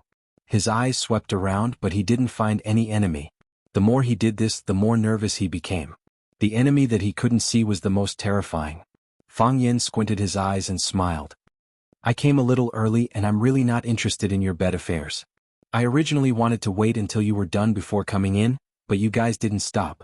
I thought I had nothing to do, so I blew a kind of powder that my little martial nephew got from somewhere into the room. Seeing Wasp and Lipped Flower immediately held their breath, Fang Yen waved his hand and said, "Don't be nervous because it's useless to be nervous. What you should have inhaled has already been inhaled. This kind of powder is silent and odorless, and it's also suppressed by the smell of your hormones. It would be strange if you could detect it. Try to raise your strength and see if your body has any reaction." Lipped Flower and Wasp immediately secretly gathered their strength, and found that their fists were soft. If they fought with Fang Yen in this state, they would be killed with a slap. "Do you feel that you can't raise your strength?" "That's right, my little martial nephew told me that this powder is called bone-melting powder. If the amount is enough, it can even melt bones. I was afraid that you would find something strange, so I didn't dare to use that much. So I just dispersed a little of your excess strength." "After hearing what I said, shouldn't you be a little nicer to me?" Fang Yen asked with a smile. "What are you trying to do?" Wasp shouted coldly. As he spoke, Fang Yen had already lunged at him. He punched him in the chest, and when Wasp's body flew backward, he grabbed his arm and pulled him back. Fang Yen reached out and grabbed Wasp's neck and twisted it hard. Crack. Wasp's head drooped, and when Fang Yen let go, his body collapsed to the ground. Fang Yen picked up a silver light bullet from Wasp's hand, weighed it in his hand and said to Lipped Flower, "To tell you the truth, after dealing with you a lot, I'm very afraid of this kind of thing. Why didn't you do it?" "Because I've seen you do it," Lipped Flower said. "In Chao Yan's Underground Research Institute, if I didn't have a substitute, I would have already died in your hands. Even if I wasn't poisoned, I wouldn't be a match for you, not to mention now that my body is weak, I have no chance at all. Wasp didn't see you do it, so he died." "Smart people can always live longer," Fang Yen said admiringly. "But why should I keep you alive? You're a tight-lipped person, I can't get any answers from your mouth." Fang Yen stuffed the silver bullet into Lipped Flower's mouth and said, "Tell me, what should I do with you?" Lipped Flower's face was pale and she looked at Fang Yen in horror. Because her mouth was stuffed, her words were a little unclear. "Since you can find this place, then you must know. We're not your real target." Fang Yen nodded and said, "Of course." Fang Yen chopped Lipped Flower's neck with his palm. After her body fainted on the bed, he pressed the red button on the silver bullet. He didn't have any mercy towards the members of the armory, because they were no longer people but a group of man-eating devils. When Fang Yen closed the door of the room, there was a loud bang inside the room. Fang Yen could imagine the huge power of the silver bullet when it exploded. He had been close to it several times. Never again. At 1 o'clock in the morning, if it wasn't a shipping day, few vehicles would come to the winery at this time. However, tonight was an exception. The door of the winery was opened, and then a black Mercedes-Benz slowly drove in.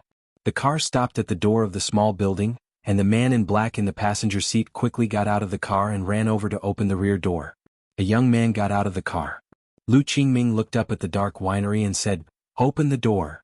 The middle-aged bodyguard nodded and took out a magnetic card from his pocket. He swiped it in front of the electronic door lock, and the door of the small building opened automatically. Lu Qingming took the lead and walked in, and the bodyguard in black followed him into the house. Clang. The door of the small building closed automatically. "Turn on the light," Lu Qingming said. Pah. The light was turned on. The house was suddenly brightly lit, and it was as bright as day. Unfortunately, it wasn't opened by the bodyguard in black. He stood beside Lu Qingming and didn't even have time to do anything. There were two people sitting on the sofa in the living room. Lu Qingming never thought he would see these two people. Lu Qingming quickly turned around, and there was already a group of men in black standing behind him, blocking their way. Fang Yen looked at Lu Qingming, who was standing there with a gloomy expression, and said with a smile, "I know you are very surprised as to why I am sitting here. In fact, I am also very surprised. After all, you are a person who knows how to disguise yourself. It's really not easy to catch your tail."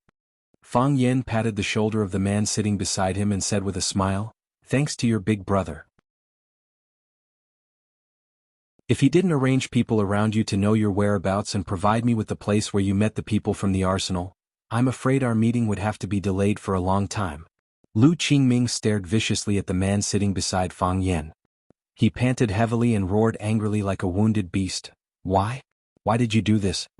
The man reached out and took off the wolf mask on his face. His ugly face became more and more shocking under the light. He calmly looked at Lu Qingming, whose face was full of disbelief, and said, "You are really too naive. How can you represent the Lu family to protect the interests of the Lu family like this? I know that you have always wanted to replace my position and have always wanted to become one of the four prodigies of Huaqing, But, my good brother, do you really think you can sit in that position steadily? Jiang's Zelilan Valley is full of people who eat people without spitting out their bones. Even I have to be very careful when dealing with them. Why are you so arrogant to think that you can play with all the heroes in the world? You're tuning in to the Han Li's Wuxia Adventures YouTube channel. We're so grateful for your support, and don't forget to subscribe to join us on this incredible journey through captivating stories. Your generosity through donations truly makes a world of difference, as it's the primary source of revenue that allows me to expand and enhance this channel for you. Thank you from the bottom of my heart for being a part of this adventure.